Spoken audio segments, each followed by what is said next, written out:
Hey, we're going live.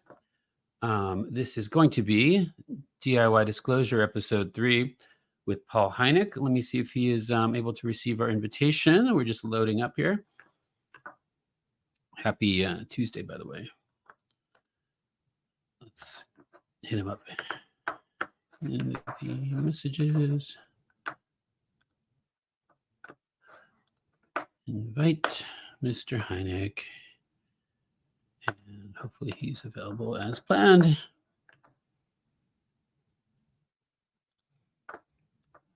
Okay. Here we go. Send a little message with the link as promised. Excited to talk with Paul. He's a brilliant, interesting, and humorous fellow with rather good fashion sense too, as I learned.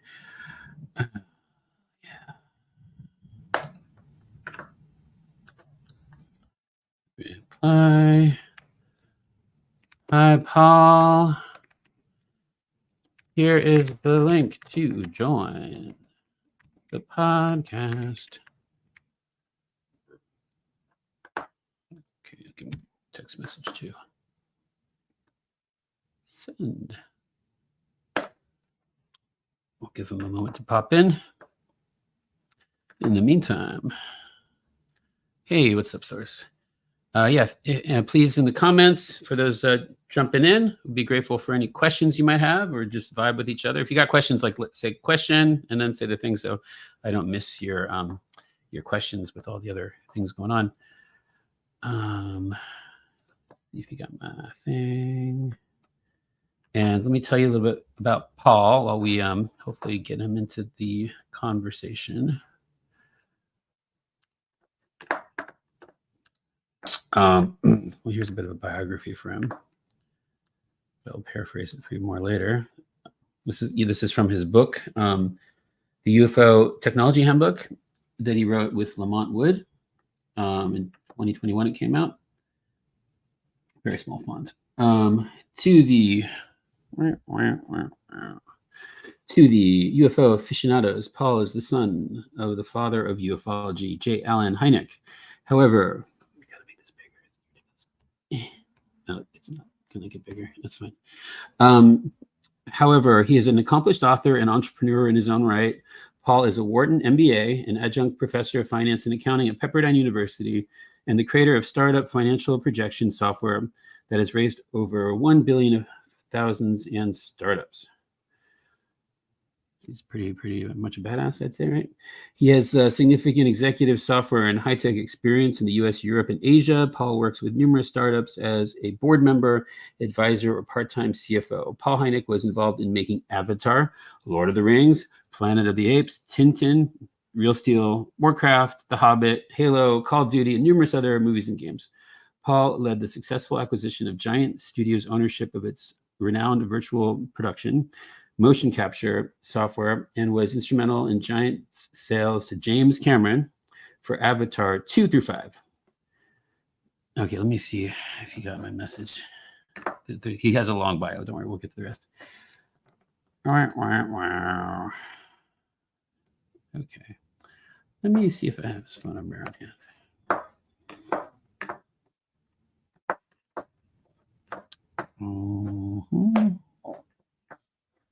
It should be here somewhere.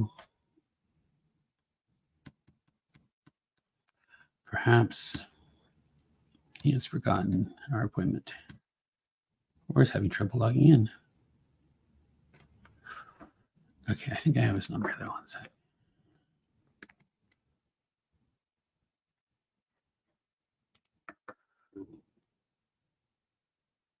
Yeah, I do.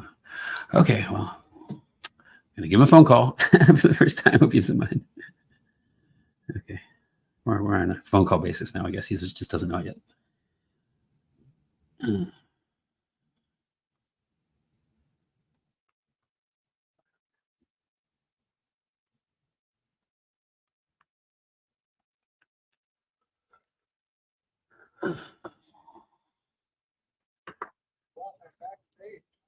Oh, you are? Okay. Oh, I see you now. Oh, hanging up. I'm glad you made it. Okay, bye. hang up this thing. Okay. All right. Well, here it is. Let me just get my headphones on then. And we will, in just a moment, see if these work. The other ones kind of were not too hard to hear. Turning on the volume and let me load up Paul. Thank you for showing up on time, actually. Okay. Hey, Paul, can you hear me? Yeah. Oh, fantastic. Yes, great. I'm glad you got the link.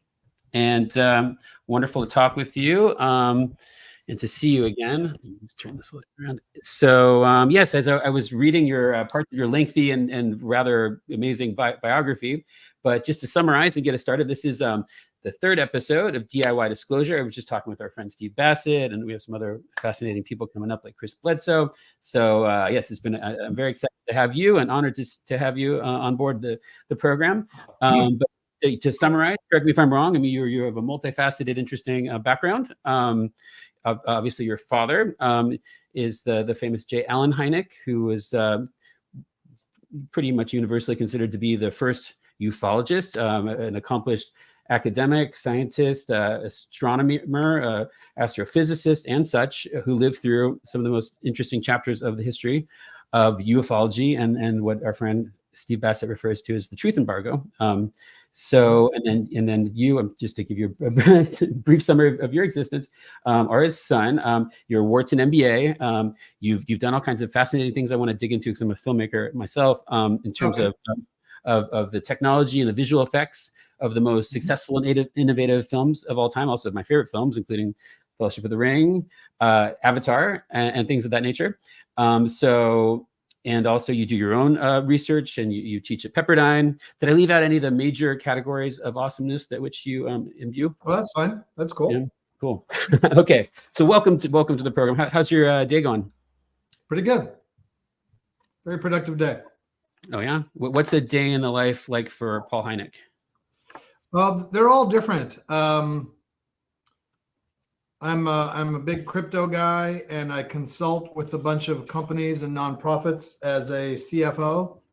And I'm doing some writing and re-releasing some software that I created. So, as a software creator, what kind of aspects of it did you do? So I've done other software, but this software it's an Excel, and it does financial projections for startups. Most startup founders don't know how to do accounting or finance, or how to make any kind of projections for a bank or an investor, or just to make for themselves to try to figure out what they can do with their business. So I made software that they don't need to know any accounting, and it creates all the financial statements and investor performance return metrics and all that. Brilliant. Do you do the coding yourself, or do you, what's? Yeah, it's not really coding in Excel. It's basically just formulas. But yeah, I did it all myself. Wow.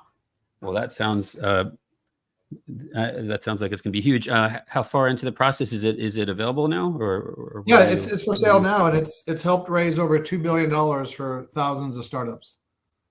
2 billion? Yeah.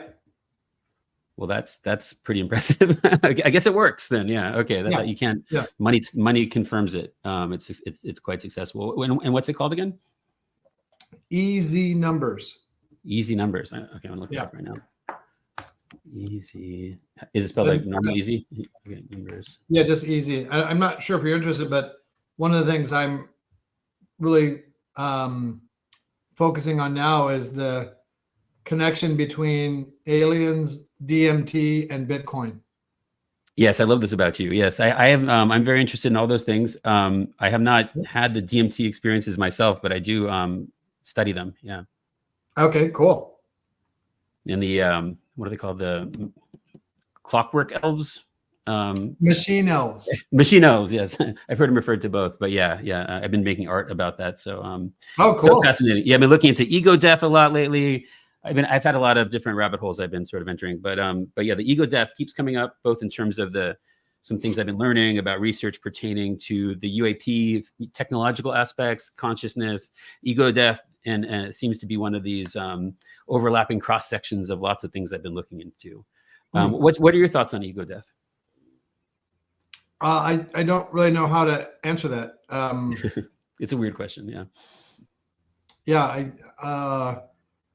for me, in doing DMT, I get the feeling not so much that I'll live after death, but that it just doesn't matter. It just what I've seen just so transcends anything I care about, that it just leaves me with a sense of calm.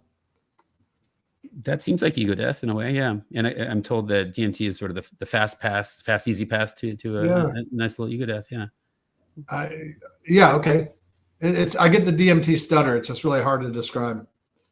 Yeah, well, I haven't experienced it, so thank you for sharing your experience with it. Like, how many times have you gone through that process? Oh, dozens, and I host ceremonies. Ooh, wow! I'd like to participate in that at some point. Where do When's you the next live? one? I'm up and back between Los Angeles and San Diego and DC, Washington DC. Okay, I'm in LA. Yeah, that's right. Yeah, I lived there for a number of years, and I'll probably go back there soon. But yeah, I'm there like once a month overall. Okay, cool. So okay, so you're saying though, you've been synthesizing elements of DMT, Bitcoin, and what was the third thing? Aliens. Yes, that's what I thought. Yeah, can you tell me how that works together? Yeah, it's so I would say the connective tissue is artificial intelligence, which is a unfortunate phrase, and it's really what I think of as digital intelligence. Right. I agree. Yeah. And I don't mean to squeeze out the divine or be overly reductionist, but I think that there is a strong possibility that the universe is in effect digital. Yeah. That's not a bunch of matter, but it's basically quantum information is what guides, is what creates the universe. And it's all just the quantum particles having various properties that can be described in digital terms. And so that's the underlying essence of the universe, I feel.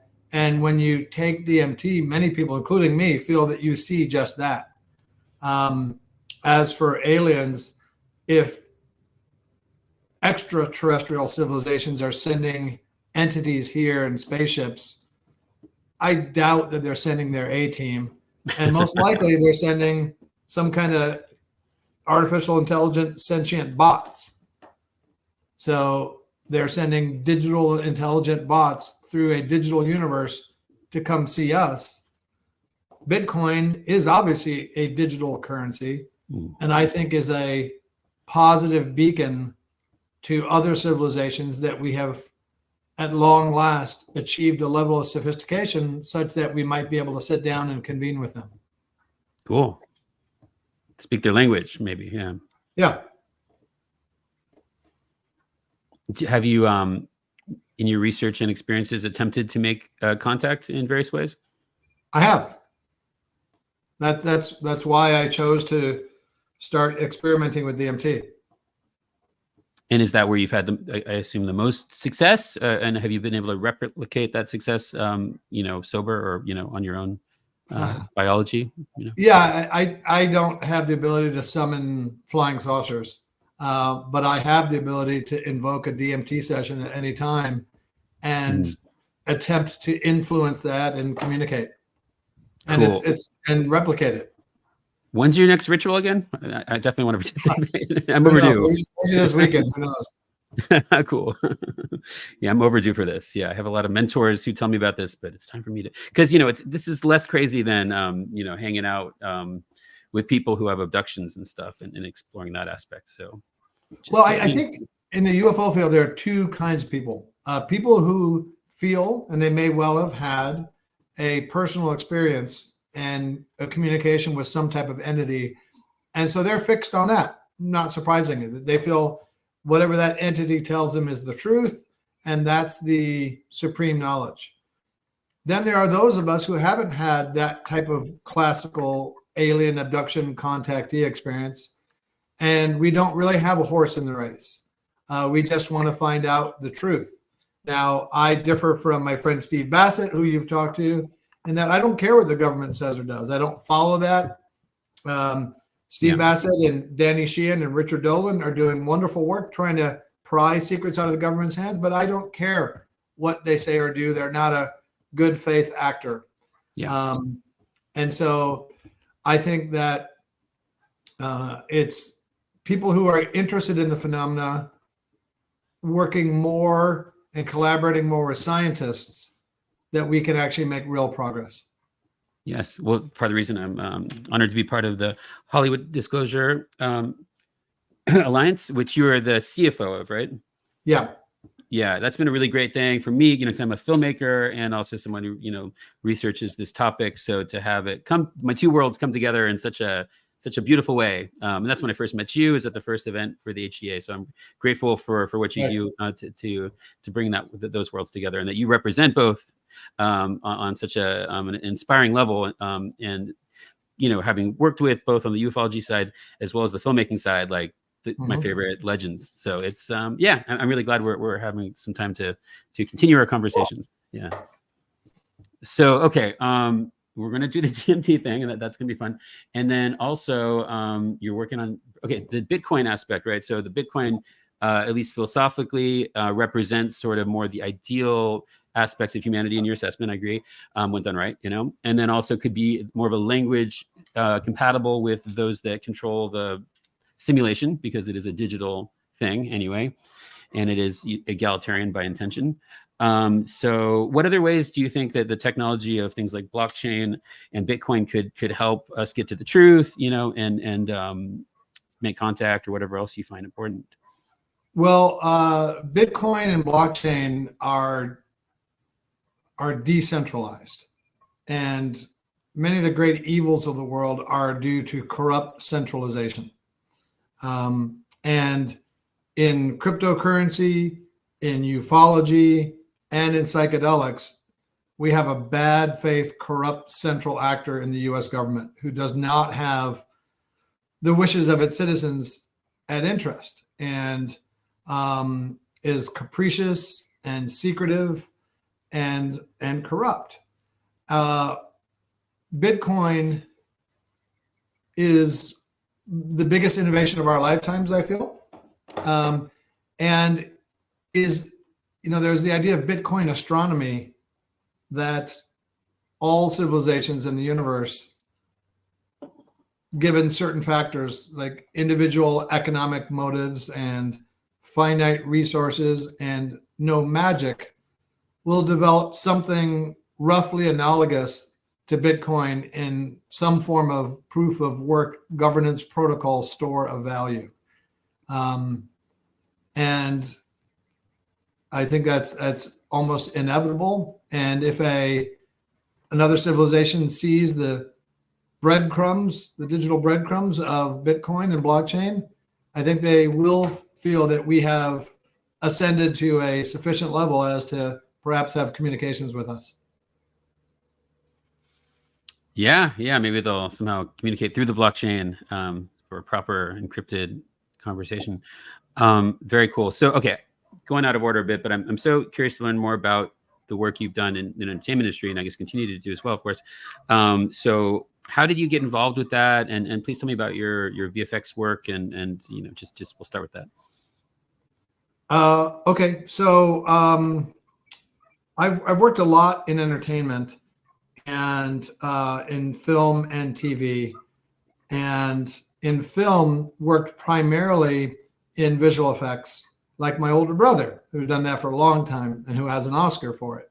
I worked more on the business side, and I worked primarily in motion capture and virtual production. I was part of the team at Giant Studios that developed what's called the virtual production pipeline, which is very common now, but back in those days was very uncommon. And it's what allowed us to have the first, I think, successful integration of a CG character in a live action film, which was Gollum in Lord of the Rings. Yeah. It's a completely different production pipeline than traditional filmmaking. And it requires that the production company understand and approach the project in a very different way. So we worked a lot with Weta in New Zealand, the visual effects firm. So we worked with them for Lord of the Rings, Hobbit, Planet of the Apes, King Kong, And then we worked on Avatar and created the ability for to see the Na'vi, the 9 foot tall blue Smurf creatures. Yeah, amazing. Yeah, I was just watching Lord of the Rings for the millionth time 2 days ago, and yeah, and the visual effects on that are way better than the visual effects now. It's crazy.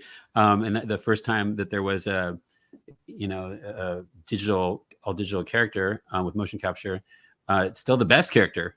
So yeah, just those movies are there's probably never going to be anything as good as them ever. And how did you decide to focus on the visual effects side and the business side? I guess was this before or after you got your business degree? This is after business school. Okay. And it's just a friend of mine said, hey, I know this company that's got the best motion capture technology in the world, and they want to talk to you. I said, okay, sure. So this was in 2001. So I started working with them then, and then returned with them in 2008 to work on Avatar. And okay, there's a lot to go into. Okay, before we get to Avatar, did you interact much with Peter Jackson? Not on Lord of the Rings, but during Tintin, which he and Steven Spielberg directed. Very cool. And any stories about what it was like dealing with Spielberg and Jackson and people like that? Yeah, Spielberg especially, because I met Steven Spielberg when I was a kid during the making of Close Encounters. My father was a consultant on Close Encounters. Right. So during the filming of Tintin, I was walking down the hallway in our studio building, and Michael Kahn, who was Steven Spielberg's longtime editor, saw my name tag, and he said, HYNEK, are you related to Jay Allen? I said, yeah. And he said, well, he was a great advisor on Close Encounters. And I thought it was interesting that an editor would even know of a technical advisor, because their roles are so different and the stages of the movie they work on. And he said, does Steven know you're here? This is a Friday afternoon. I said, I don't know if Steven Spielberg has any idea where I am. So Monday morning, I hear Paul HYNEK to the set, and I go there, and it's Steven who wants to talk with me. So we talked with Steven and Kathy Kennedy, his longtime production partner, for about an hour or so. And I said, hey, can I bring my brother Joel back today? And they said, sure. So that afternoon, I brought Joel, and Joel asked Steven, hey, when I won the Oscar, this is my brother Joel speaking, when he won the Oscar for What Dreams May Come, he goes on stage and he's the one that speaks. And he was very nervous. He's kind of a shy engineer. And he was, you're getting an Oscar in front of 1 billion people. It's nerve-wracking. But he looked down in the front row and saw Spielberg smiling at him. And it really calmed him down. And so he asked Spielberg, did you know who I was, that I was J. Allen Hynek's son? And Steven said, of course I did, Joel. So it was a real fun moment. Yeah, well, Close Encounters of the Third Kind, the first and the best movie about this whole topic. And you can, obviously Spielberg, as I'm sure you can tell, researched the topic so deeply somehow. Many are curious as to who his contacts were that gave him these stories, but they do seem to continue to resonate all the way through the decades. One of the most influential movies in my personal life as well. It's such a perfect film in every respect. And, E.T. also. But okay, so Avatar. So let's move on to that briefly, although I might have more questions later about your dad, as featured so beautifully depicted in that film. So yeah, tell me how you got involved with Avatar and if you've encountered James Cameron in the process. Yeah. So I came back to Giant Studios in 2008, and we were the company that did the motion capture and a lot of the motion editing and essentially the virtual production pipeline for Avatar, in conjunction with Lightstorm, which is Jim Cameron and John Landau's production company. So worked on that for a couple years. And I remember when we had a cast and crew screening a couple months before it was released, and it didn't look very good. It just didn't hang together well. It hadn't been edited yet. And so we were all very surprised with how successful it was. And it was a great process doing it. And I did interact with Jim. And I remember I saw him, I teach at Pepperdine, and one night after class, I went to Taverna Tony, a restaurant in Malibu, and he was there. So I talked with him about a half hour, just catching up. And I remember saying that, hey, I've heard now that there will be not 3 more avatars, but 4 more. Is that Fox who really pressured you into doing another one? And he said, no, that was me. I have enough story for 5. But now it looks like they're going to be 7. Wow. Yeah, I thought the second one was really fantastic. I hope folks like Avatar, because there's a lot more of them coming. Well, it continues to dominate. So yeah, we'll see how much story there is, but I'll definitely watch all of them.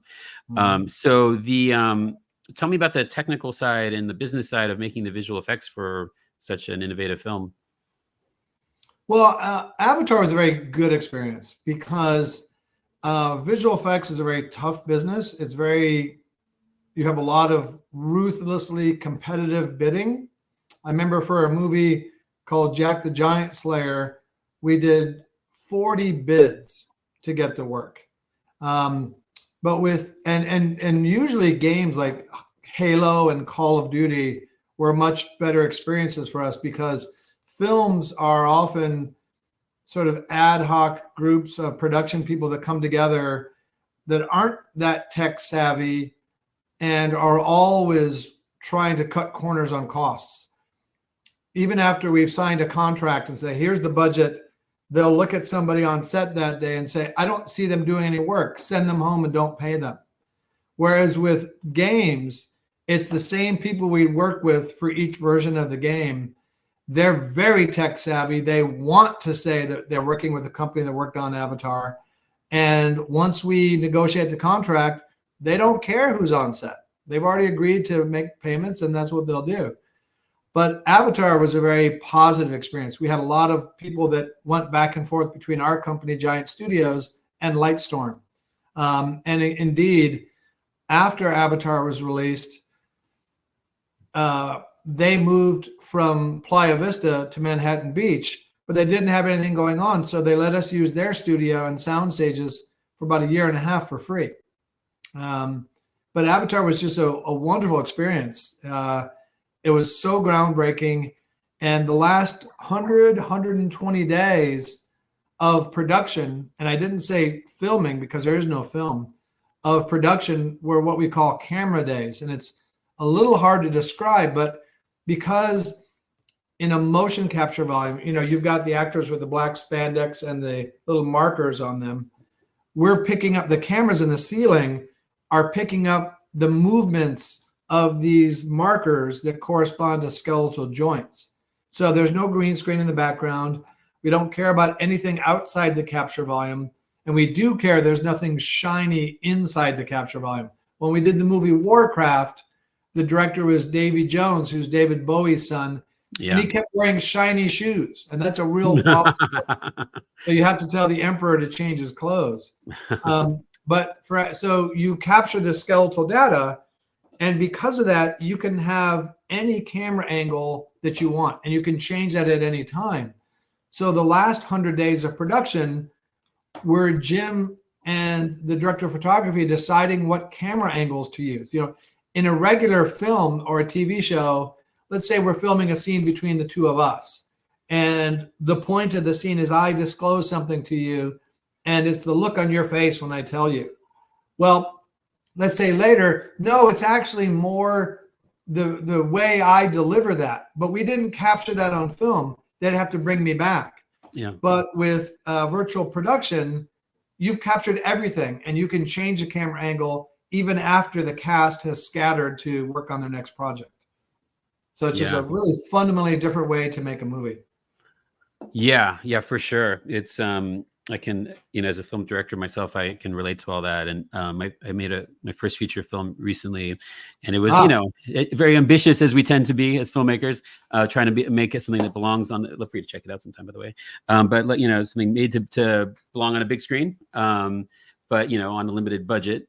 So because of that, yeah, it was a very small shot ratio, and I created a whole kind of unique style, whereas a lot of single master shots with moving camera and things. But it's quite a tightrope walk when you only have time to maybe for like a whole scene to do in a 3 takes and one moving camera. Not all scenes, but a lot of them.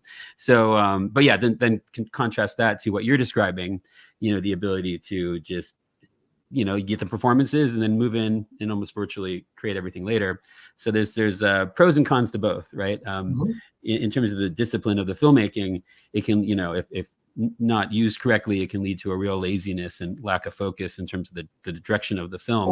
And the other thing is that you have to approach it in a fundamentally different fashion. People tend to think of visual effects as post-production. Right. But in this case, if you're doing a movie, let's say like the movie Tintin is all animated characters. If you're using motion capture, that's the actual production. And to make your experience far better, you have to front load the process of making a lot of the digital assets before you begin production. So the pre-production becomes much more top heavy than in other films. If you haven't prepared that way, you really can't take advantage of the really fundamentally different way to make a movie that the virtual production pipeline presents to you. Yeah. You got to be really prepared that way with the storyboarding and also the details of the props and every angle. It's all preparation. If it's going to be successful, it's all preparation. Although with these digital tools, it seems like you could also do fun things with spontaneity, more of like breathless kind of experimental vibe where you can just really do on the fly things, and then also enhance that kind of aesthetic digitally, which would be cool because I think most people when they use the digital stuff to fill things in, it's to make it like just too perfect. But it'd be fun to experiment with like more experimental artistic methods that use the post-production stuff to be more stylized, I guess. Yeah, just new tools, I guess. Yeah. I mean, it can be a blessing and a curse because you have so much more freedom, but you could spend years editing and changing the camera angles. I remember on Tintin, there's a scene where Jamie Bell's in the car and Spielberg was basically being the director of production and detailing how he wanted the camera angle to change. It'd be much more dramatic if we start behind the hedge and then come up and show the car coming by, as opposed to starting on the street already. Yeah, that must have been so interesting. How much were you able to see Spielberg directing on that project? Oh, every day for 6 weeks. And what's interesting about Spielberg compared to, say, Jim Cameron is that Spielberg is obviously very successful. And part of the reason he's successful is that he gets the best crew he can of high-level professionals, and he works under budget and on schedule. We had a 6-week production to capture all of the motion of all the actors for the movie with Daniel Craig and Andy Serkis from Lord of the Rings and Jamie Bell and others. And on the 6th Friday at 4:00, there was a champagne toast wrap party scheduled. And we all knew it was going to happen on time because if Spielberg has 3 hours to get one shot, he will make sure he's very prepared that he can get shots that he likes, and then he will take the best shot in that time. Whereas James Cameron, he will spend as much time as it takes to realize close enough to the vision in his head so he can sleep that night. Right. So in Avatar, you have a lot of these scenes where these quadcopters flying around the Hallelujah Mountains. That's actually Jim Cameron holding a maquette of the helicopter, the quadcopter, and watching it move himself. He did 6 weeks of flight paths. Cool. And, 6 weeks just of things flying that he did, which was the whole time for the entire production of Tintin. And then right after Avatar, we did a zombie movie and we did the whole thing in 6 days. Yeah.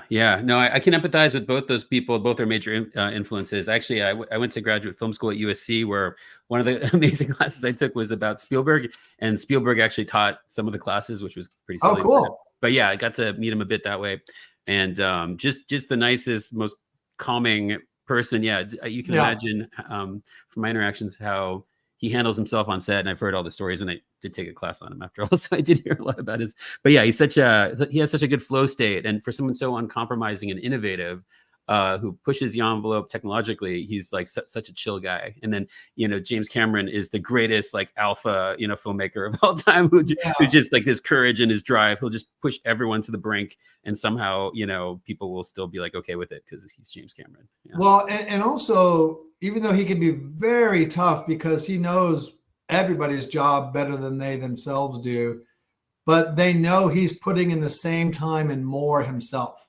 So it's not just like he's yelling like some of the directors I've worked with who yell just to show that their boss or impress the woman they brought to the set. He's yelling because he knows you're doing something wrong and he told you about it the other day and you forgot.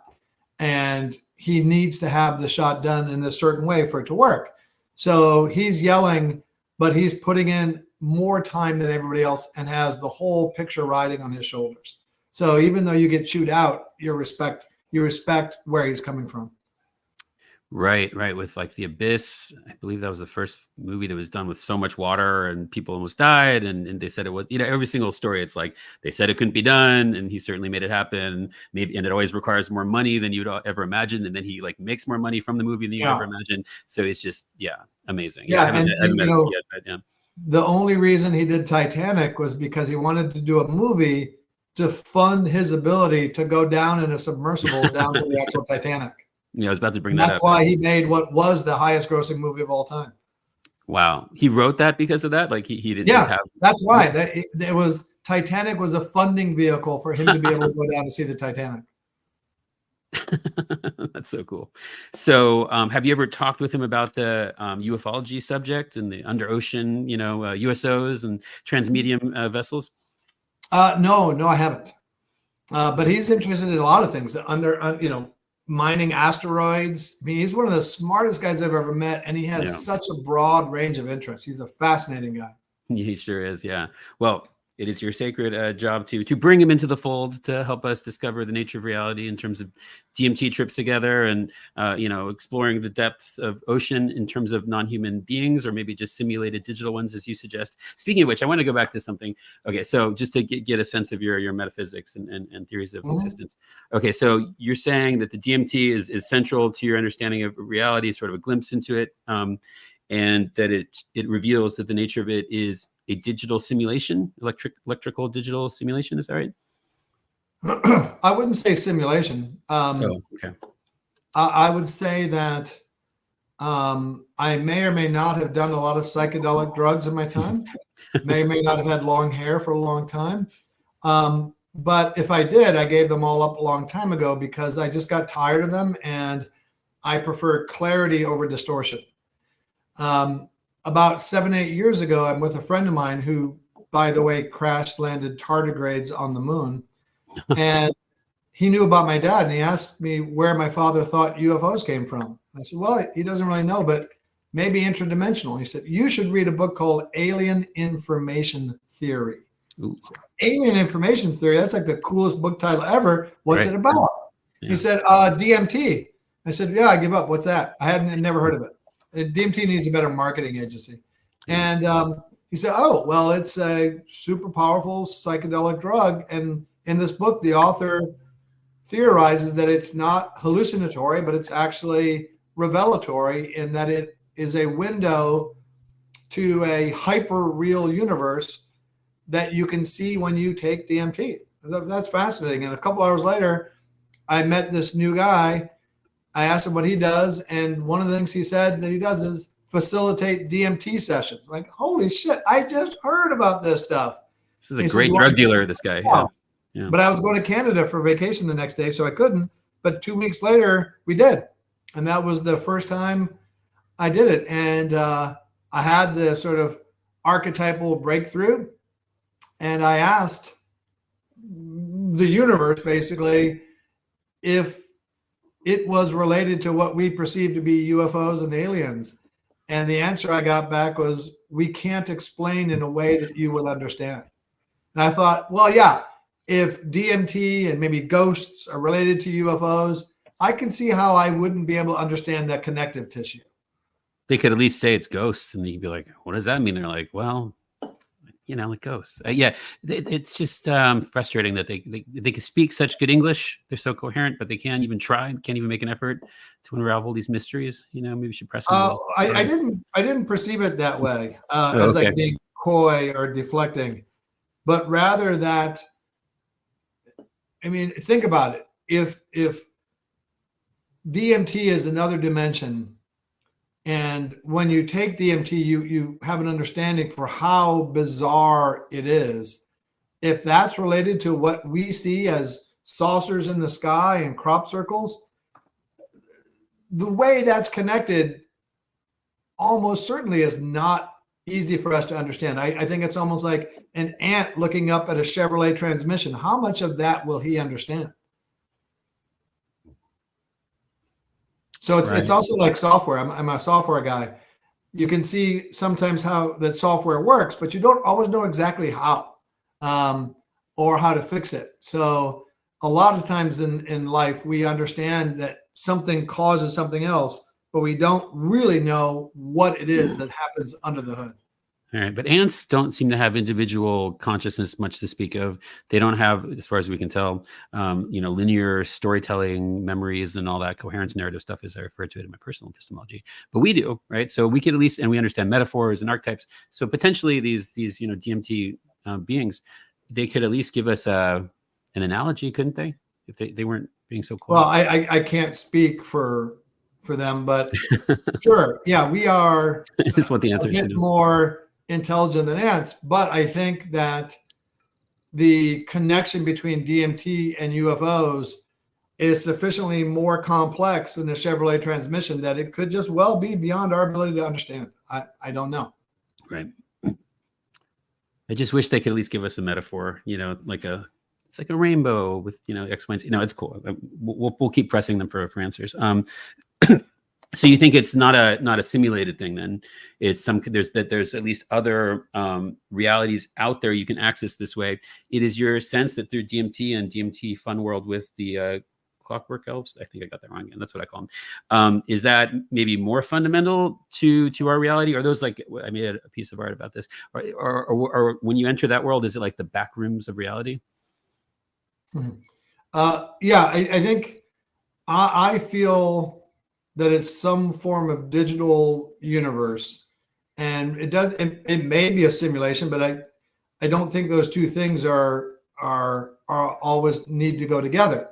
A digital universe just sort of talks about how consciousness and matter is just information. It's not really stuff. And like when you see waves on the ocean, the water isn't really moving. It's just a pattern of sort of a template of instructions for water that's moving. DMT, for many people who experience it, including myself, it feels hyper real. It doesn't feel like a distortion. You can break through in 10, 15 seconds. It can last as short as 5 minutes, and then you're back and you're trying to sort of reorient yourself on what's going on. But it is such a incredible experience. And for me, it's always fairly the same. So one time I took it, and the beings there were kind enough to focus on emotional healing for me. And then the next time I took it, they said, "Welcome back, Paul. Let's pick up where we left off last time." So it's like, call it what you will, God or the root level operating system of the universe stops, knows my name, and remembers our prior appointment and wants to help me. And at the same time is creating the fabric of the universe, which I felt that I saw. It's beyond, it's more bizarre and more amazing than anything I could have ever dreamt of. So again, to your point about could they give us a metaphor or analogy, I don't know. I mean, it's just once you experience it, you understand just how far beyond us that world is. And what's fascinating to me is it's always there. It just feels like a sort of permanence of state. And I can enter in I can go to different depths inside there and come in from different angles, depending on how the DMT is administered, but it's always the same intelligence that's there. And it's just, like I said, I get the DMT stutter. It's just very hard to describe, even after these years. Thanks for sharing that. Yes, it is time for me to begin this journey, I think, finally. Okay, I want to take a couple questions from our friends who are listening in the community. We have Chrissy Lazar, who wants to know if you perhaps know this.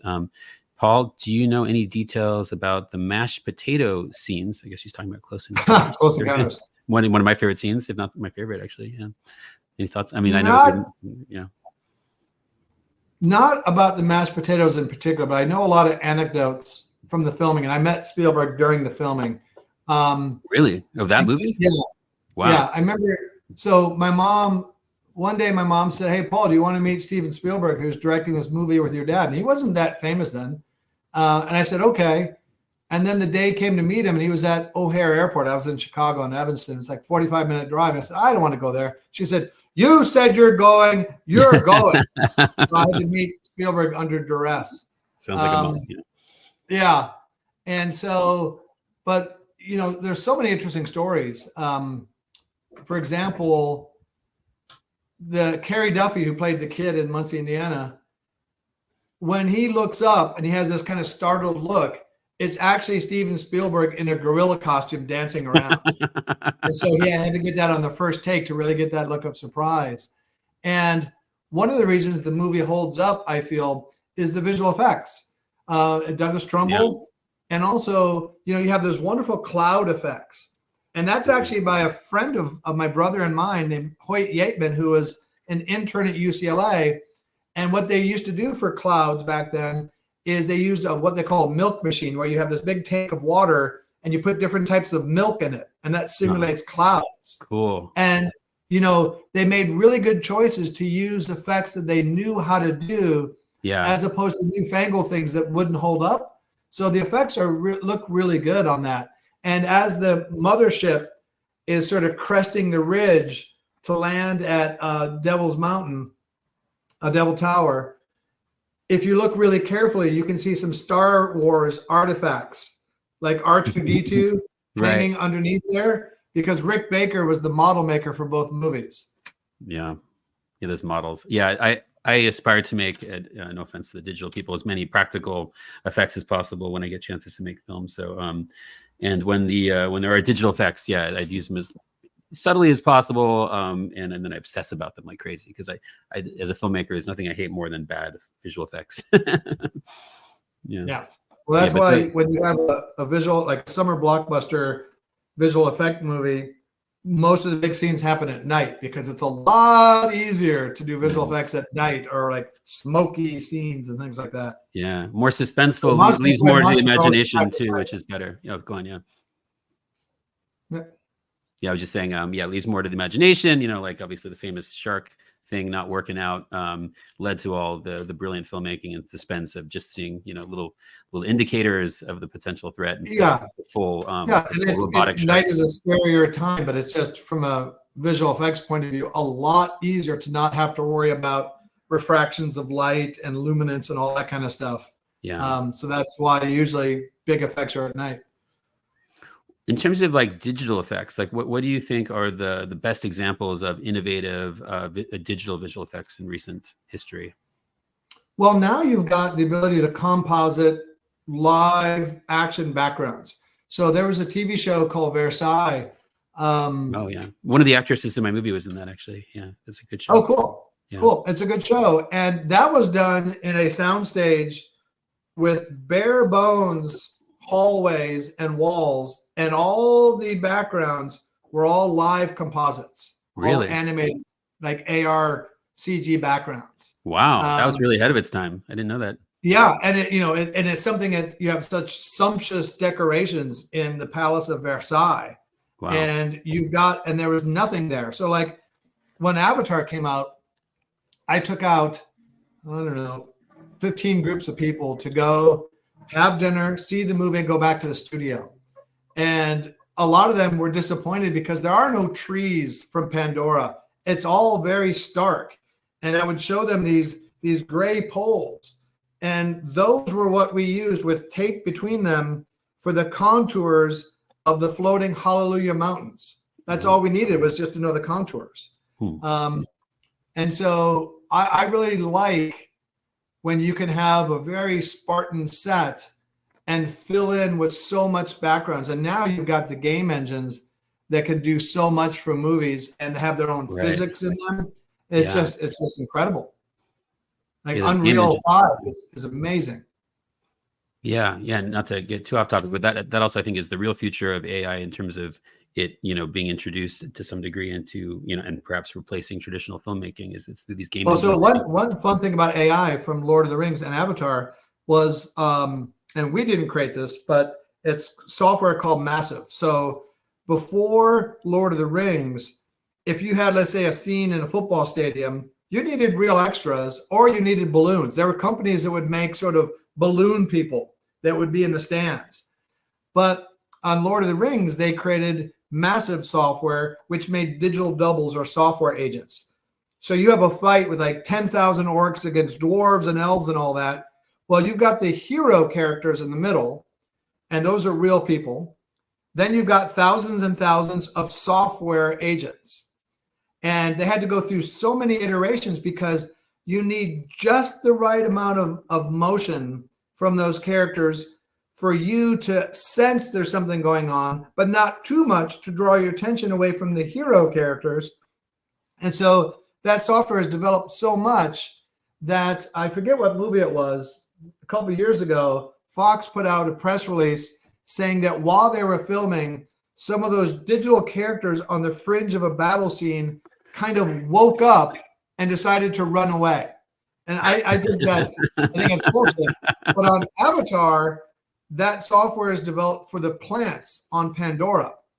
So a lot of the plants and the flies on Pandora are actual digital synthetic beings that grow and live according to virtual light, humidity, and soil conditions. And an Avatar, because it's a 3D movie, you want to have like speckles of sunlight and flies and insects to accentuate the 3D volume. And one day Jim is walking around with a virtual camera and he says, how many flies do we have? Oh, we have about 20,000, but most of them migrated to the brackish swamp area and not where we were shooting. So he said, we'll hatch some more. And you can always rotoscope some in later, but basically we had to hatch more flies and increase more moisture in this area to have them there for shooting. Yeah, I mean, I'm envisioning like at some point, maybe 7.5 years is my futurology prediction. There'll be the ability to like be able to like prompt Avatar or future avatars to give you the whole story, but from the point of view of one of those like mosquitoes or something, because they're all these like characters that are living in the world, and some with logic and physics. Yeah, it's fascinating and kind of scary as an artist to think of these things. But what I'm excited about is there being hopefully another renaissance of like independent artistic cinema through AI, maybe in that number of years described, where you can, after the industry burns through all the intellectual property and iterates and regurgitates it in every conceivable way, there will be, I hope, an opening for more outside the box original stories to come out using this emerging technology. And perhaps there'll be an appetite from it as well once people get so burned out with the same old, properties. Well, I think that's interesting thought. Hollywood will never fully exhaust the regurgitation and rebooting of franchises. They'll keep doing that forever. Yeah. Because they'll just start rebooting the later versions of reboots of franchises. Yeah. But, people talk about AI and how it can sort of displace writers. Well, yes and no. The best writers for screenplays or books or whatever will always have jobs, always have outlets because they have a unique voice, and AI can't do their unique voice. For sure. And they will incorporate AI to do some of the drudgery, like, okay, come up with 10 ideas for me, or come up with 10 brainstorm things for that. Yeah. The people who are going to be and all already being displaced in writing and software, et cetera, are those kind of in the middle, say the journeyman. But who are they being displaced by? People who couldn't have done anything before, but are becoming suitable prompt engineers that they can do things. So just as a little throw exercise the other day, I asked AI to come up with 3 really fun ideas, and I had a little bit more in the prompt for a children's book. And one of the ideas was, I forgot the names they had for it, but it was basically different umbrellas would take you to different whimsical, magical realms. And it's a children's book. And I said, okay, flesh out 10 chapters. And it did. And each one had like a lesson for kids to learn. Wow. And then I said, now illustrate, give me an image for the start of each chapter. And it took 5 minutes. Yeah. And okay, you can say that's not my creativity, but then I could work with that and I could do a lot more with that. It could prompt ideas. Yeah. And at some point, it won't really matter to me. If I want to be entertained, I don't really care how much AI was involved in the making of that product.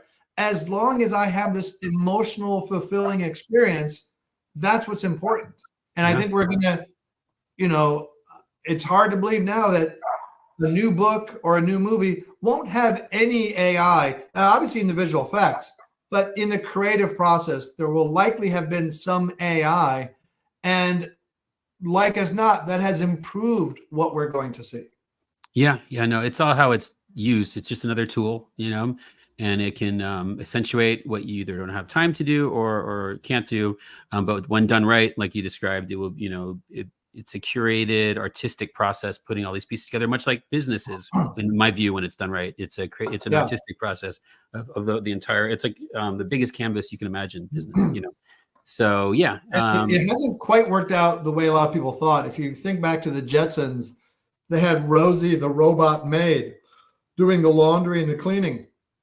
And there's a quote going around now, it's kind of become a meme, that I don't want AI to help with my creativity and writing. I want it to help with my cleaning and laundry so I can do the writing and the creativity. But it turns out that helping write a children's book is a lot easier for AI than folding laundry. Yeah.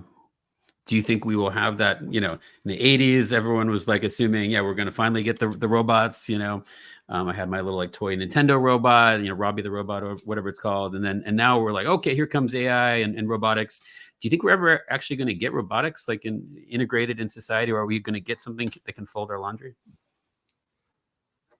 Well, I don't really presume to know, but I'm a big fan of Ray Kurzweil and The Singularity is Near, his newest book. Yes. And I agree with a lot of what he says, that I feel within 10 years, we will have nanotechnology brain-computer interfaces that allow us to unbelievably expand our computing power in our brain and essentially outsourcing much of our expanded neocortex to the clouds. And so when we talk about AI doing things, it's not so much AI instantiated in robots that has these super capabilities. It's these super capabilities coming to us who already have the sentience, the consciousness, which is the hard part. So when we talk about what can robots do in the future, we will be those robots, which is cool and terrifying at the same time. Right. But will we also, so we're not going to get anyone to fold our laundry that's not us? Well, that could be, the 87th version of me. Oh, well, thank you for eventually folding my laundry. I'll be patient until then. Okay, cool. We're going to have to get back to the ufology topic a bit. We're going nonlinear. Sure. It's an artistic choice, not because we're disorganized now. Yep. Okay, so some of the obligatory questions to get to know you better. So you grew up, amidst all this history with a historic father. So can you just, give me a little more background about, I know you have many siblings that are also very brilliant people. So what was it like growing up with your dad? Just tell me about your dad. My dad was awesome. So was my mom. And I think however you grow up is normal for you at the time, good or bad, until you look back at it later.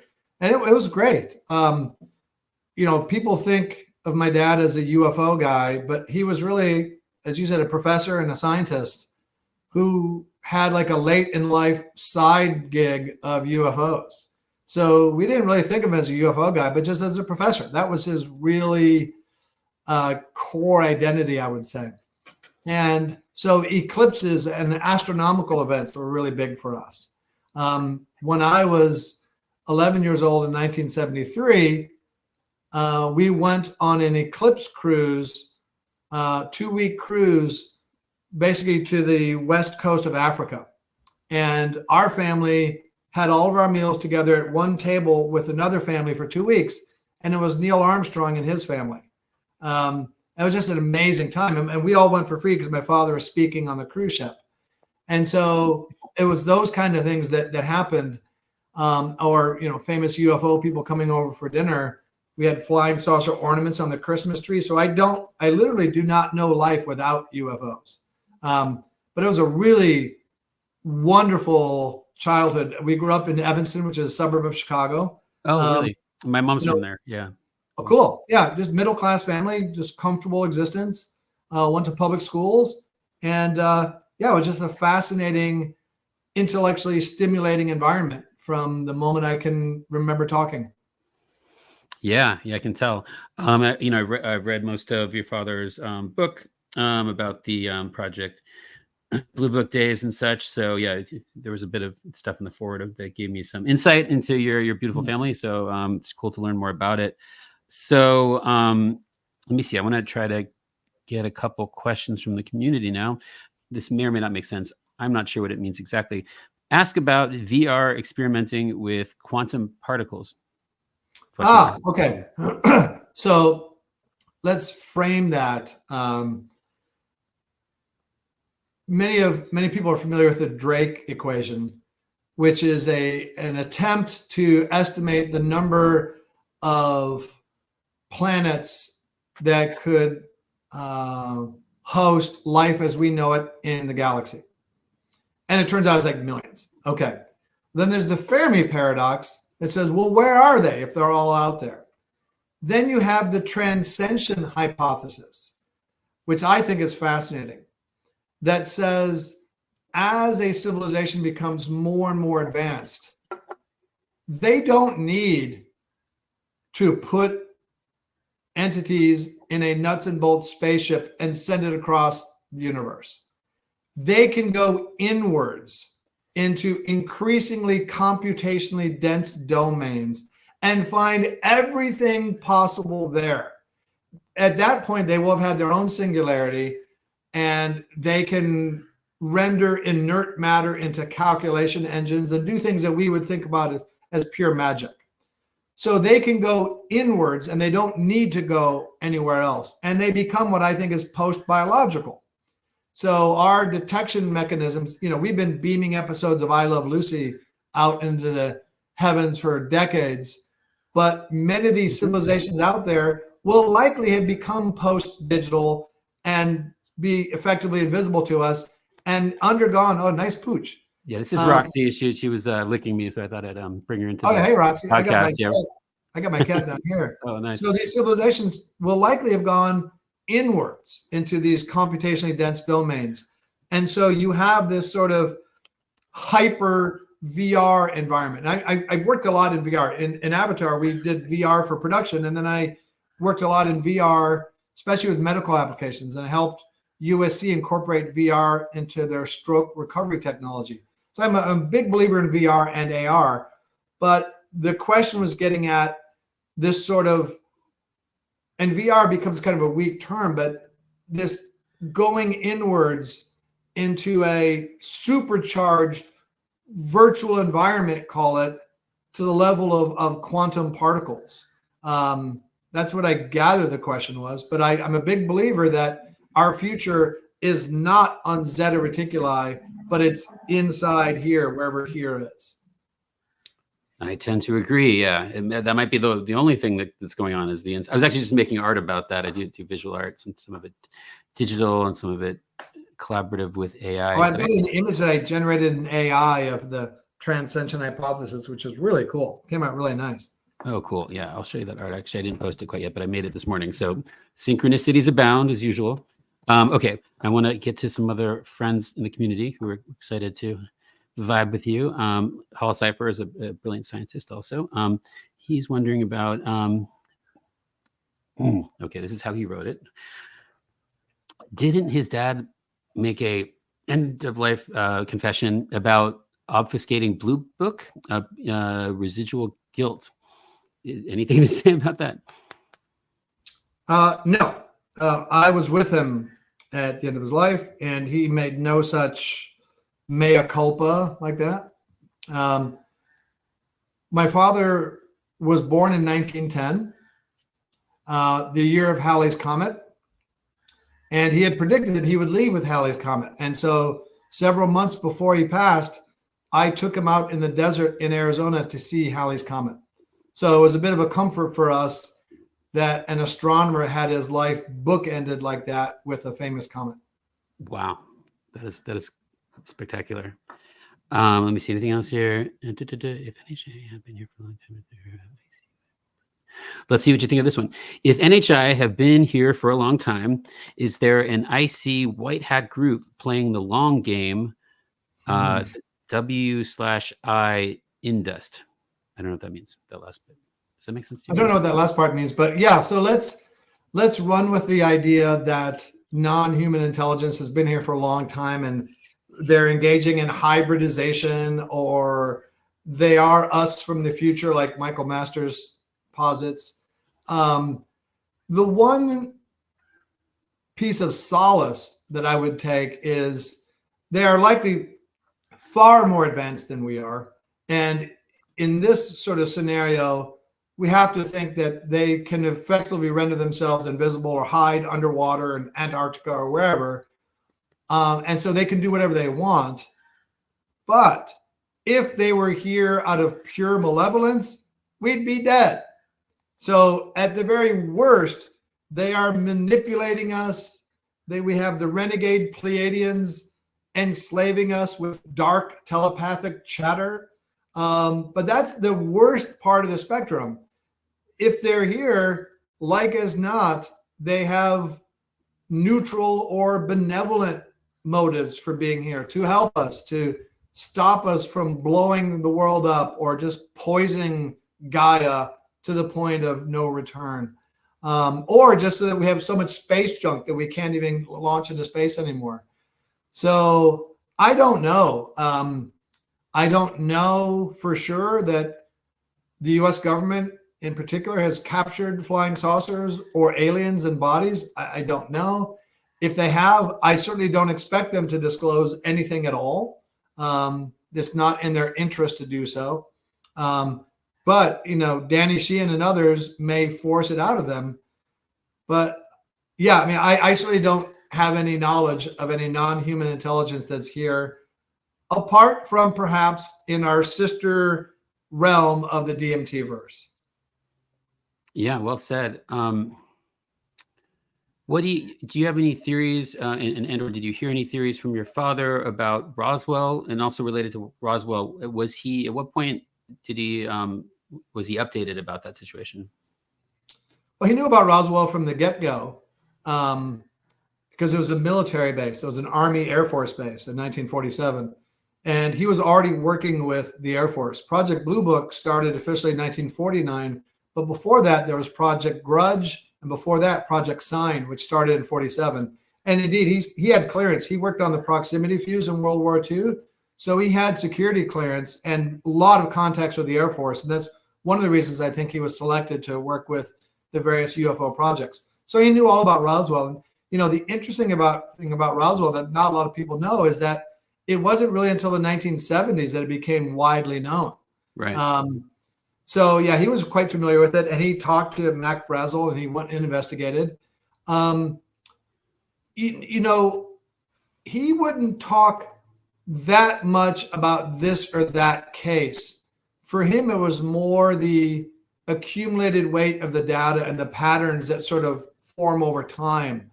And this many cases that Air Force personnel report. He put a lot of stock in those because that was the people the Air Force themselves trained. So it's hard for them to poo-poo those kind of sightings.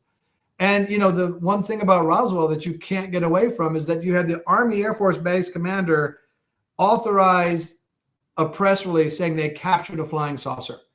And you have to think, and that person, they had a successful career after that.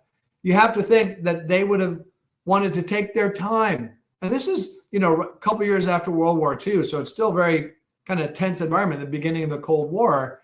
You'd think they would want to take their time and understand that, hey, this isn't balsa wood and duct tape and tinfoil. This is not a balloon. This is not Project Mogul.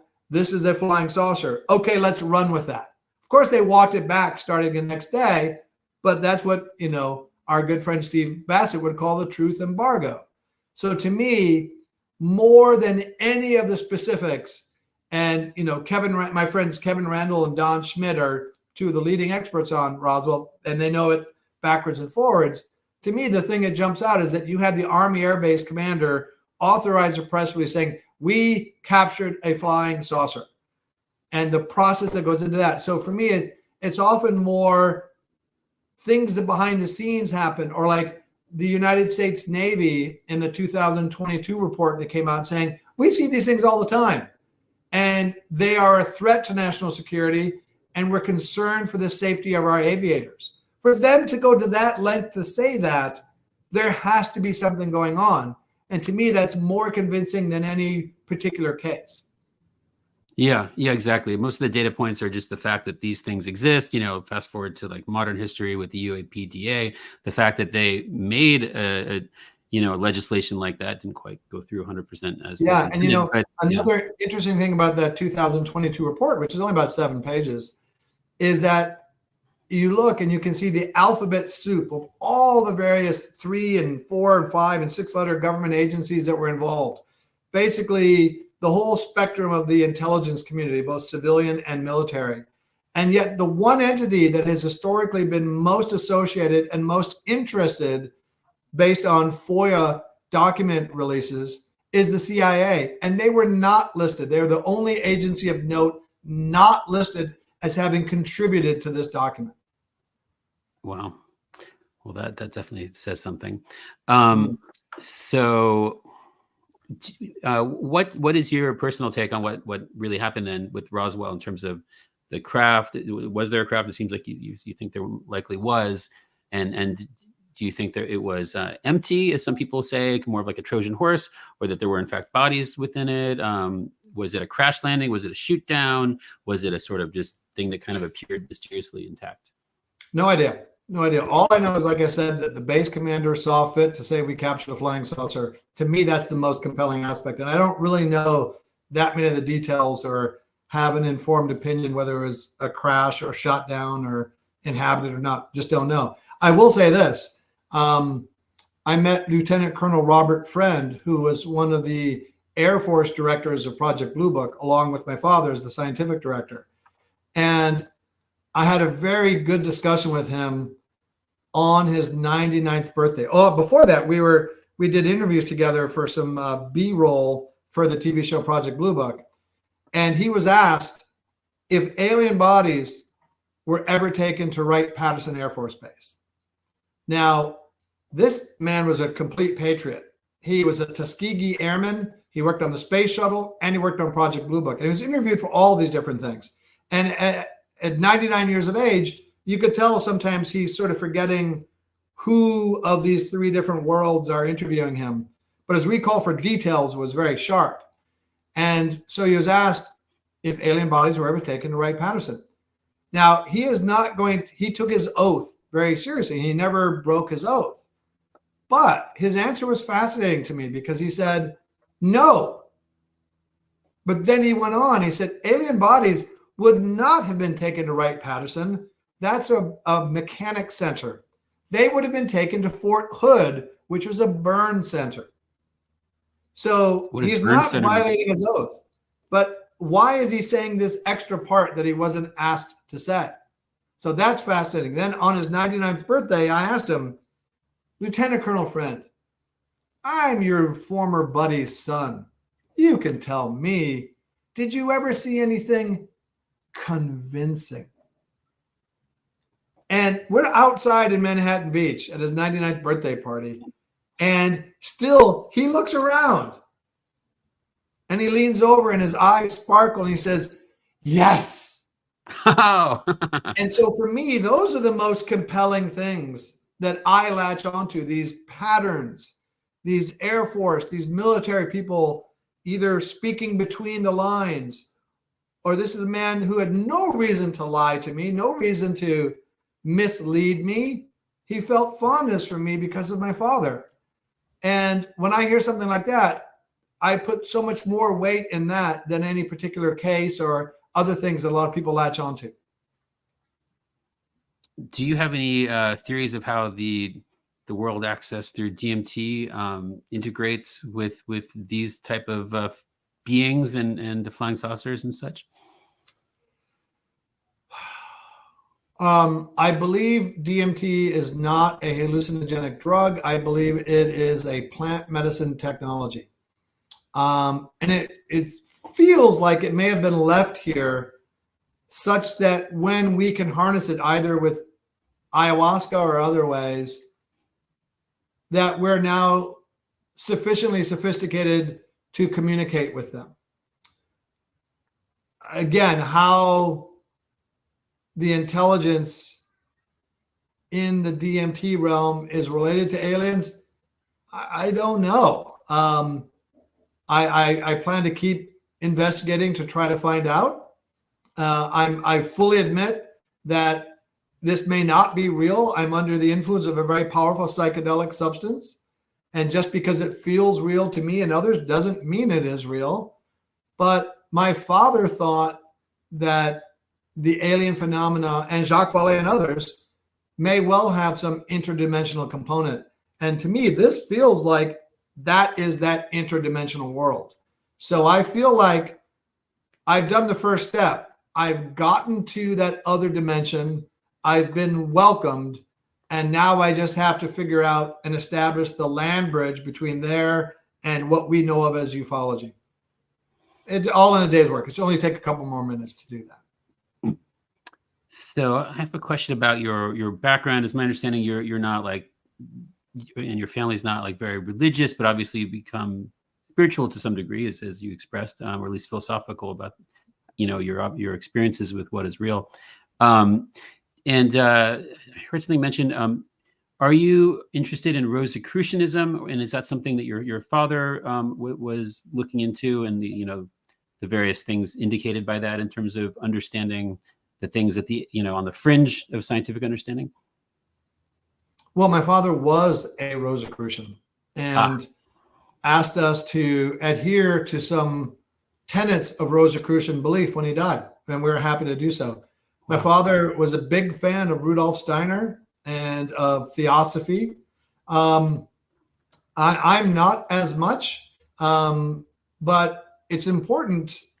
People tend to think of scientists as reductionists and don't believe in magic in the universe because they're not sort of classically religious. My father had no problem with there being some higher power or some magic in the universe, and found great inspiration in Rosicrucian teachings. Yeah, I'm not that knowledgeable about it, but it's something I've been looking into. Can you explain to me some of the aspects of this tradition and this sort of outlook and spirituality that you find compelling and useful in your life? So I can't talk much about Rosicrucianism, but I'm an atheist. I don't believe in any terrestrial religions. Nobody in my family did. But again, like my father, that doesn't mean that I feel I know answers. I just haven't seen anything convincing on the religious front. But I've had enough experiences in my life to feel that there's some intelligence out there. One of the questions about VR and quantum particles are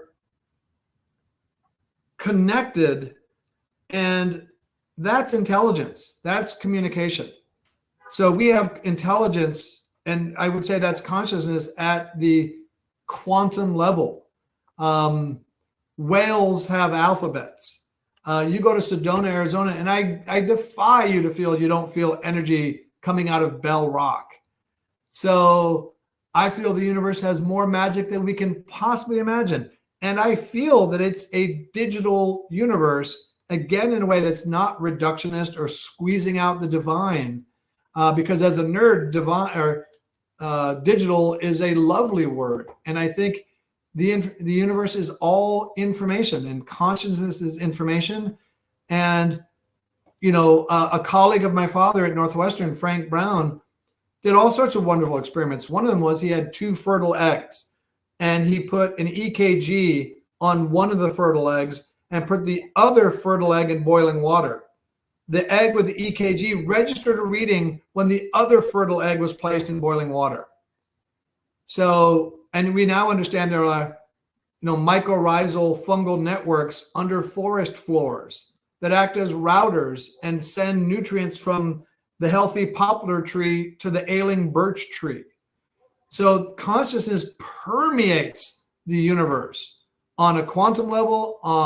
Localized intelligence is everywhere.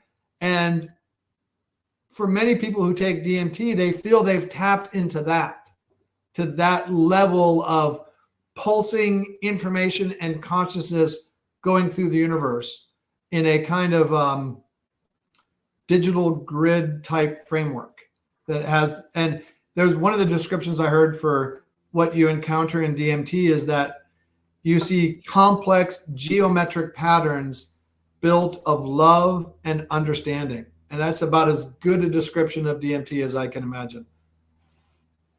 So I don't know if you're familiar with the term quantum idealism, sort of tying in the philosophy of idealism of Socrates with, quantum mechanics and the implications of its many theories. If you're familiar with that idea, does that kind of line up with what you guesstimate to be the way things work? I'm not familiar with the term quantum idealism, and I will be putting that into ChatGPT after our podcast here. Oh, cool. Yeah. I love the sound of that. Sounds delightful. Yeah. When I saw you at Contact, that lecture I was doing was about my new philosophy, which I'd love to tell you about sometime in greater detail when it's not mostly about you and getting to know you. But it's called algorithmic jujitsu. So yeah, cool. It's about it's a philosophy for finding truth in a post-truth world, and and it takes into all the new quantum. What do you mean by a post-truth world?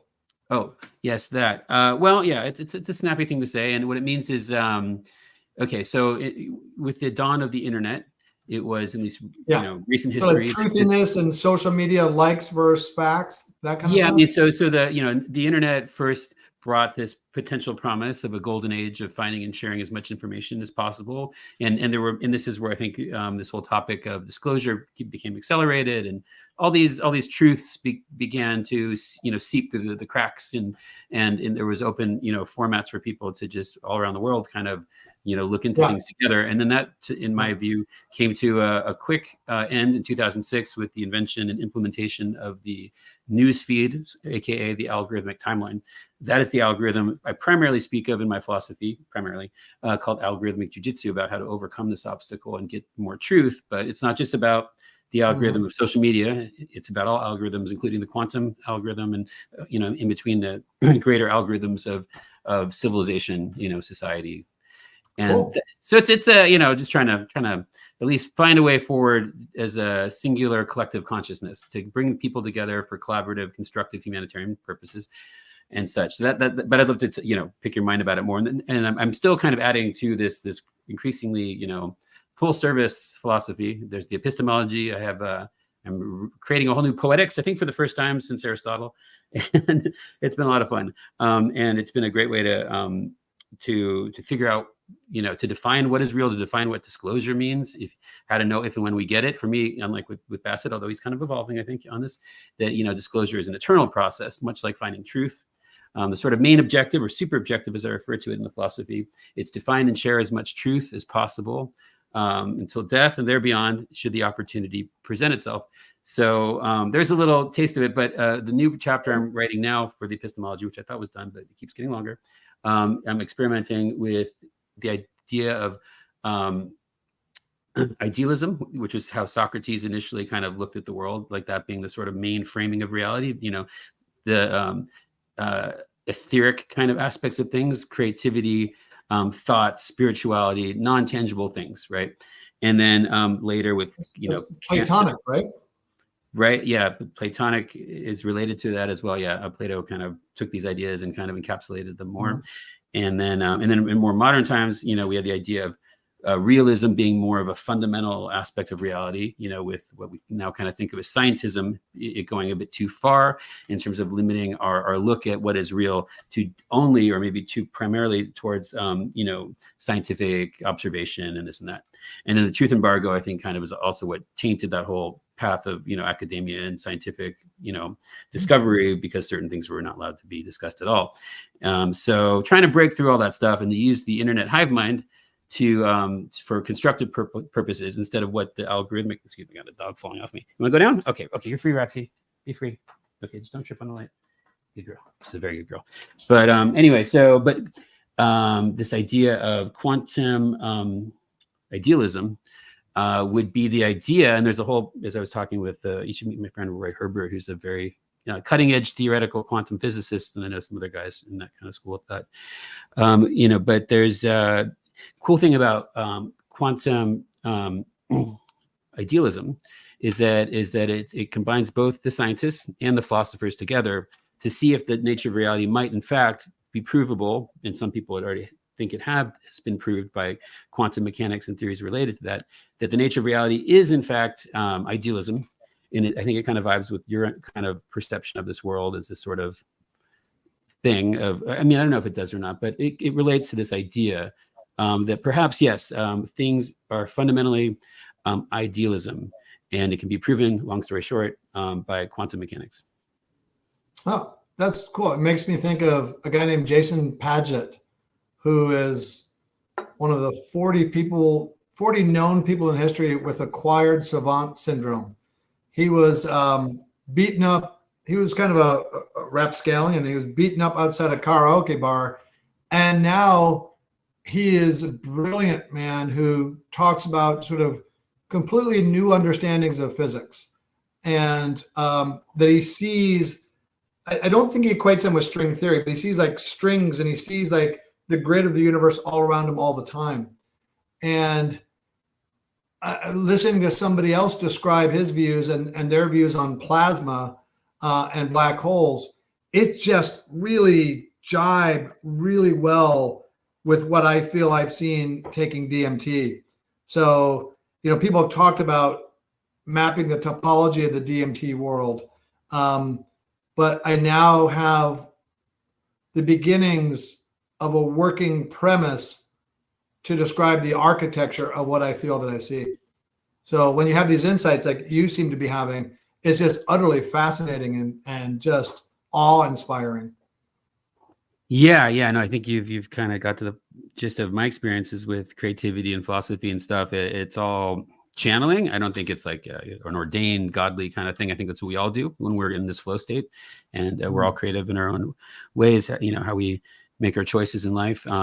But yeah, it's been fun because this philosophy started with just me trying to like make my life function in a way that was, meaningful to me, and where I was not just sort of stuck in unfulfilling loops, So you mentioned flow state. The painting on the wall behind me was done by a friend of my father, and it's a little hard to make out in this thumbnail here, but there's like this hep cat sitting in a chair with like this river of different colors streaming past him. And I've always interpreted that to be something in motion. And we've captured an image of these bands of colors. And to me, they represent like this here, this yellow here is an idea that if I tap into my creativity right now, I can get that idea. A minute from now, that's gone. And that idea will never come back. So it's sort of like a pine to sitting down and doing the work and being creative and tapping into that flow all the time. And that's what I think was that flow state. Yeah, all the time. I've been doing it for over 5 years. In my philosophy, I refer to it as the eternal present tense. And then I rattled off the one sentence of it, but what I call the super objective, that was the biggest shift in my personal evolution with this philosophy, which was taking this flow state that I was in for quite some time and directing it to something very clear and specific as a goal, that I don't have to deal with meta thought. I don't have to deal with anxiety about the illusions of past or present concerning it, because it's something I just fundamentally discovered through this flow state to be true for at least me. And it's so simple, I don't have to ever think about it. And so, yeah, it really was a major shift for me. Like in the days of the pandemic, I was very productive, just making all kinds of different art you can imagine, but for no kind of functional way. I was not attached to society in any way. I created algorithmic jujitsu initially so that I could find a way to start participating online in social media, because during the pandemic, that was the only form of social anything possible. But I've never been a person that will compromise my ethics or integrity. So thus this idea was formed. So I found a way to do that without compromising my ethics. It led to getting to know you, for example, and other great people, and collaborate with a lot of them.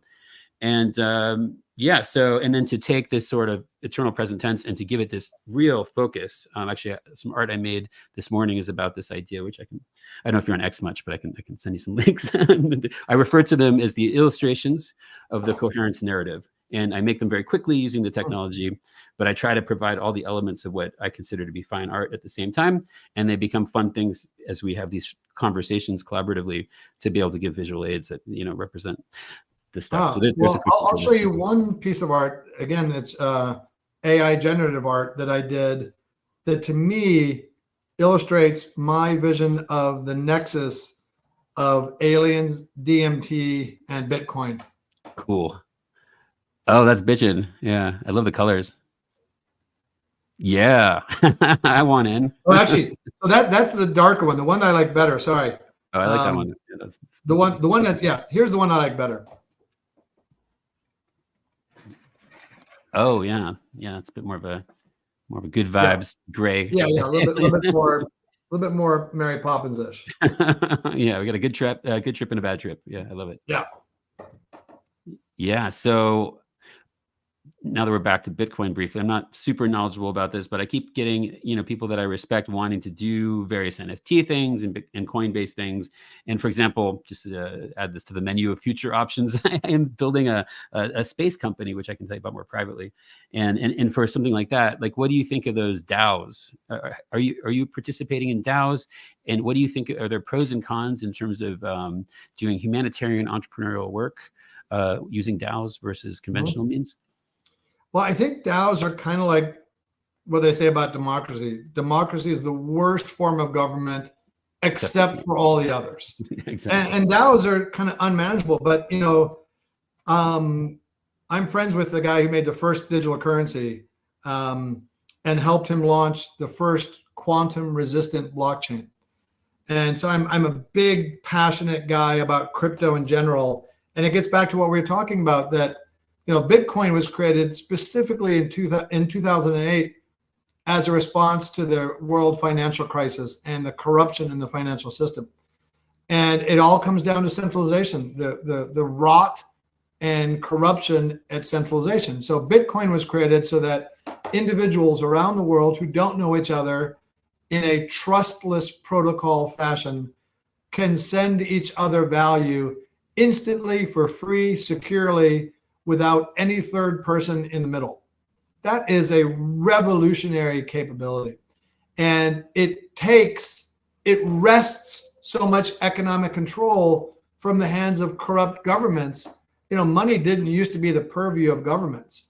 And, people think that Bitcoin is this ephemeral digital Ponzi scheme, but it's really the US dollar that is the Ponzi scheme, because the concept of the US dollar is backed by the full faith and confidence and military of the United States government.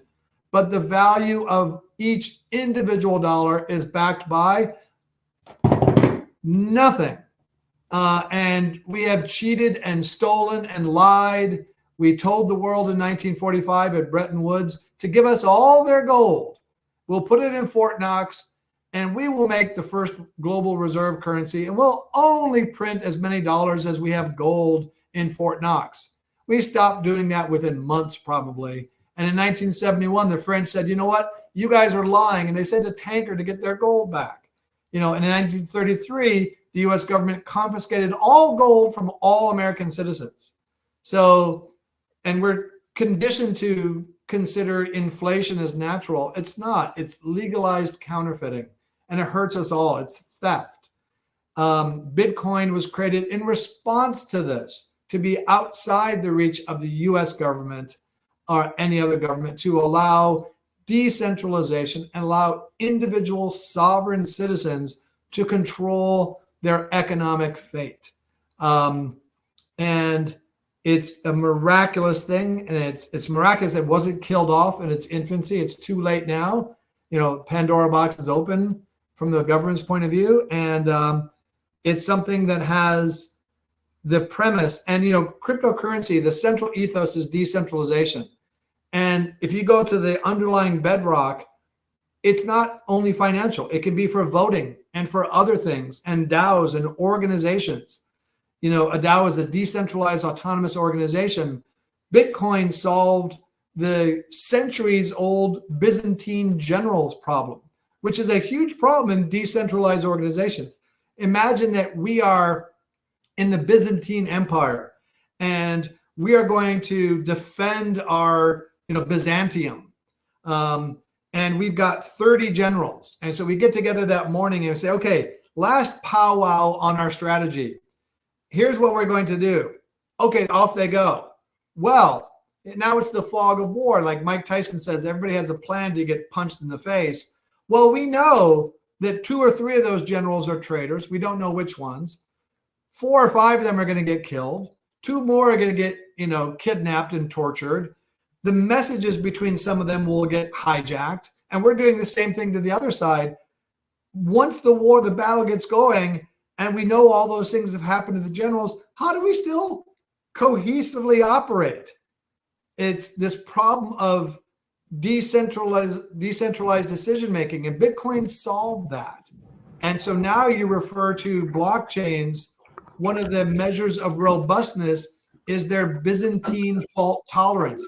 What percentage of the nodes can go down and they can still be reliable?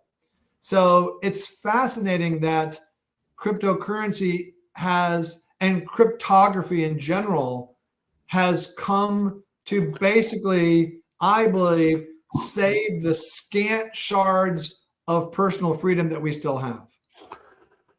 Well, good. Yeah, we need help. We need a lot of help with freedom now. Let's not get too sad about it. But okay, I'm inspired. People keep inspiring me that I respect with these crypto things. Okay, because I'm a bit earnest in terms of my efforts to do things that are my ethics don't worry. It's just one sentence in my philosophy, right?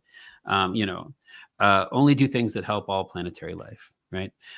Semicolon, never do anything that self-cannibalizes the singular collective celestial consciousness.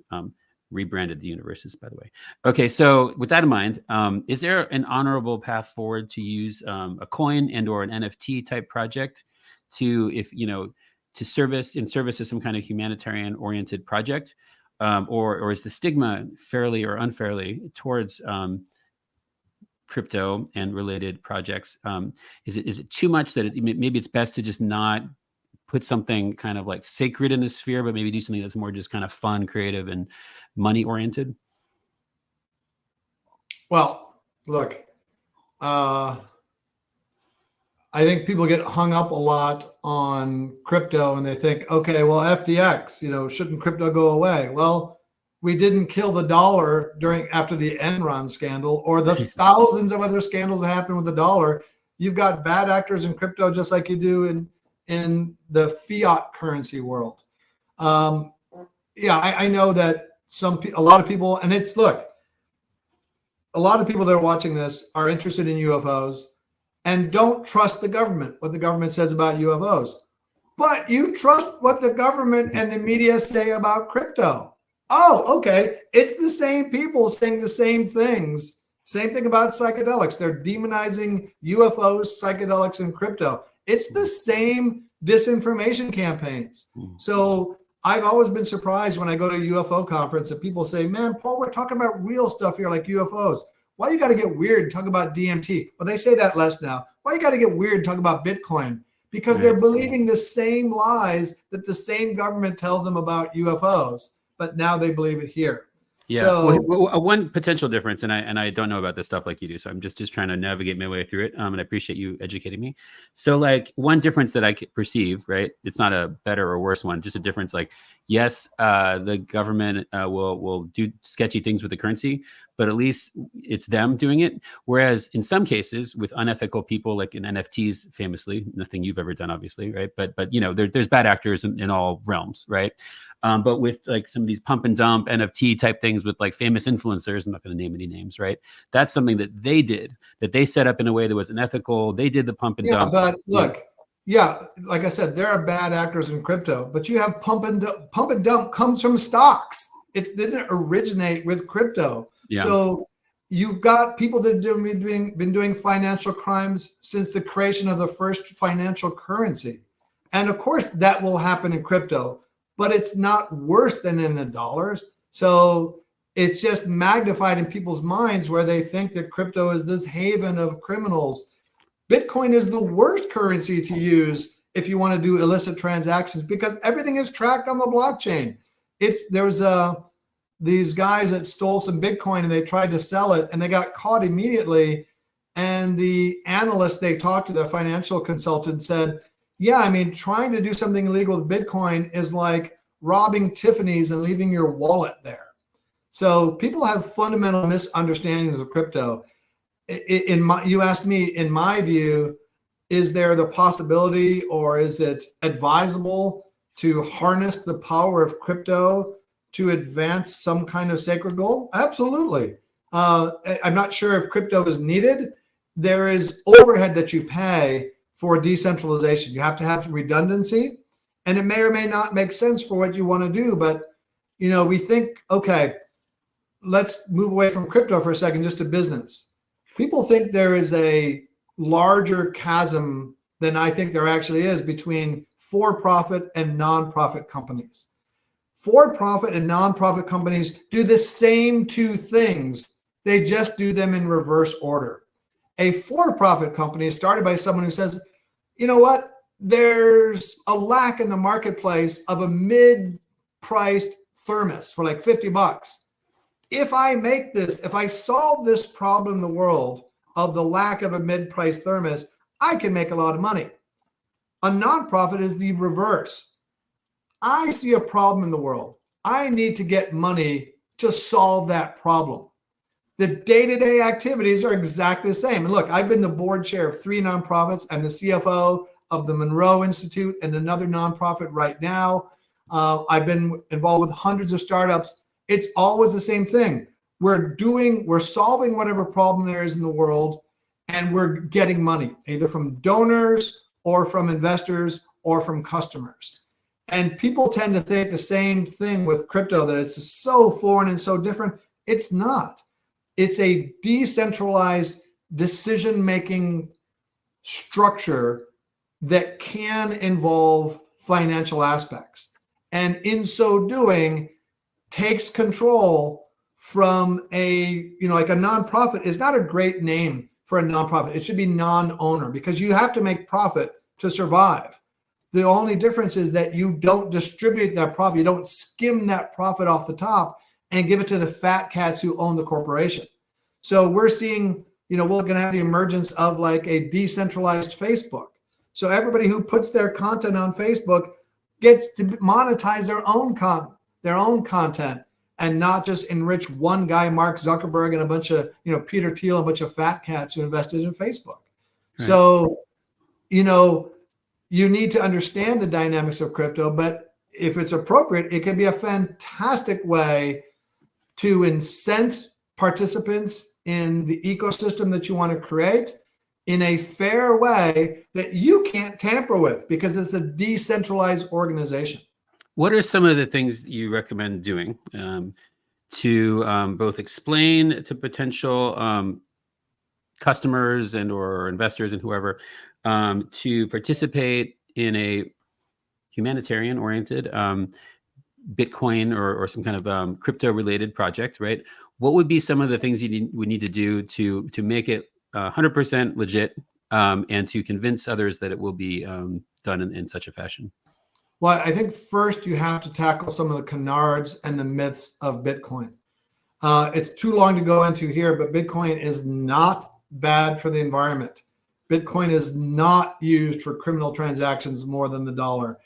Bitcoin is, call it like digital gold. It's not being used that much for transactions, but it is the best investment and store of value in human history. When Bitcoin was launched on May 22nd, 2010, the first commercial transaction, it was priced at a quarter of a penny. It's had ups and downs, but so has Amazon stock. People just think, oh my God, Bitcoin's so volatile. Well, it's volatile like this, going up, up, up, up, up. It started at a quarter of a penny. It's worth $64,000 today. There is no asset in human history that over a period of 14 years has gone millions and millions and millions of times return like Bitcoin. So it's not bad for the environment. It's not criminal in nature, and it is volatile. But nobody in history who has held on to Bitcoin has and kept it has regretted it. So first, you have to tackle that. There's a fantastic book by a professor at Columbia called The Bitcoin Standard, which I recommend everybody read. I've given out hundreds of copies to people because it talks about the rot in fiat currencies that aren't backed. There's no currency in the world now that's backed by anything. The dollar, the euro, the yen, it's just the government printing more money. And I think a lot of people are now more aware of this after COVID, how many trillions of dollars have been printed. And actually not really printed, because most currency, most money in our system is just ledgers on a bank. When Bank of America does a mortgage for somebody, they're in essence making more money. So it's not just the Fed who determines behind closed doors how much money to print. It's all the banks that they can't control creating loans, which are just entries on balance sheets. And that's why we have this runaway problem with money. There's a really good correlation with the debasement of Roman currencies and the fall of the Roman Empire. Never in history has it worked out well that you just print money like a drunken sailor. If the US government could print money with no cost, they wouldn't have to collect taxes from us. They could just keep printing money. It never ends well. And unfortunately, I don't think it will end well here. So reading a book like The Bitcoin Standard, which points out how horrible the situation is now, unfair, corrupt, etc., and why something like a Bitcoin is necessary, and then why Bitcoin was so successful, is the first thing. Because when anybody gets involved in crypto or says, hey, I have a crypto project, they have to fight this specter, this 900-pound gorilla of Bitcoin disinformation. Beautiful. How about NFTs? Are there any differences between creating an NFT project and creating a crypto project? Or, I mean, I guess they're both types of the same thing. Yeah, crypto is sort of a broad term that incorporates both things like Bitcoin and NFTs. NFTs are non-fungible tokens. A US dollar and Bitcoin are fungible because if I give you a dollar and you give me a dollar back, I don't care if it's the same dollar. It's fungible. It represents a certain amount of value. NFTs are non-fungible tokens. So any object, a house can be an NFT, or you can have a share of an NFT in a house. It can be that 8-bit graphic artwork that we saw a few years ago. It can also be an artist who has got paintings, and now he's making NFTs of those paintings. So I buy the painting, and now in addition to that painting, I have rights to meet with that painter when he's in town. I can resell it. I have information beyond, like how the painting was made. I may get a series of photographs of the painting being painted. So it's just a non-fungible token. And before long, I mean, to me, Bitcoin is the inevitable terminus of finance. Blockchain is the inevitable terminus of accounting. And everything will be represented on a blockchain, because all a blockchain is, hey, we have a transaction. So that's a block of information that we put on the end of this chain. All that information is preserved. There's nothing sinister about it. And so NFTs are just a way for us to know, okay, now I know the provenance of this. So if it's like a baseball memorabilia, like a signed Hank Aaron bat, I can have provenance and know for sure that it's legitimate. I can sell that. I can resell that. It can be houses, which are the most obscure, obfuscatory financial transaction in the world. And so NFTs, it got a bit of a blemish because there was such a bull rush, but it's just like the internet. In 1999, people said, oh, the internet's this bubble is going to burst. It really hasn't burst, and it never will. Right. Crypto is the same thing. There are more people adopting crypto now than there were the internet in the late 90s.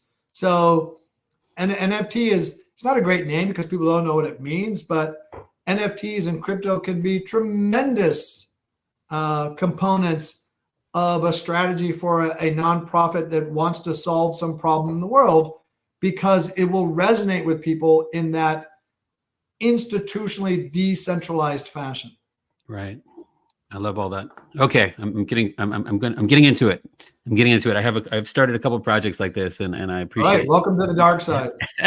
It's cool. No, I think there's a lot of, like everything else, right? It's all how it's done, and that's such is the nature of all things. So and it's and fundamentally though, it has more potential than existing currencies in terms of decentralization and freedom of I mean, look, the dollar, the dollar has inflation, the US dollar, and they peg it, they call the consumer price index, and they artificially rig that. So anytime there's, like, oil used to be in there and real estate, but those appreciate more, so they take those out to always keep this measure low. If we measured the consumer price index the way we did 20 years ago, annual inflation would be like 16 to 20%. And that means that over 5 years, your money is going to be chopped in like 80% less. You still have the same number of dollars, but your value's gone down. So the benefit of doing a project in crypto, if you do it right, is that you are not tied to this deflationary theft that the dollar has. It's almost like we're frogs in the hot water. We don't think about that. And we've sort of been, conditioned to think inflation is normal and good. And we think that, okay, I buy a house today for $100,000, I can sell it for $1 million in 10 years. Hooray. But where will you live then? Because all the other houses have gone up in price. Exactly. Yeah. That is so crypto allows you financial escape velocity to get out of this corrupt system. And, people say Bitcoin's volatile. I'll take volatility on the way to the moon as opposed to the death spiral that the dollar is in now. Right. The upward trajectory is key. I love all that. Like you said, I'm a Wharton MBA, so I'm comfortable. I teach finance. I'm comfortable in the financial world, and I see the rot that permeates the whole ecosystem. Yes, I do not know as much about it, but I see the rot also. Yes. Okay, I want to get to some community questions that may or may not be in your wheelhouse. So we'll just experiment with these. No pressure. Cool. Rock and roll. Okay, cool. It's always, you can just say anything. It's up to you. So, okay, here's one question. Do they use religious faith to control these operatives? I don't know which ones we're talking about. Let's say the truth embargo agents, perhaps. Tucker Carlson at some point implied it was a threat beyond his life, or this life was a threat beyond this life, a threat to the soul. Do they choose operatives based on belief? Hell if I know. I don't presume to know things like that. That's beyond my pay grade. Look, it's a matter of public record that the US government has had paid disinformation agents to discredit and debunk UFOs. That's a fact. Are they using sort of metaphysical layers beyond that? I don't know.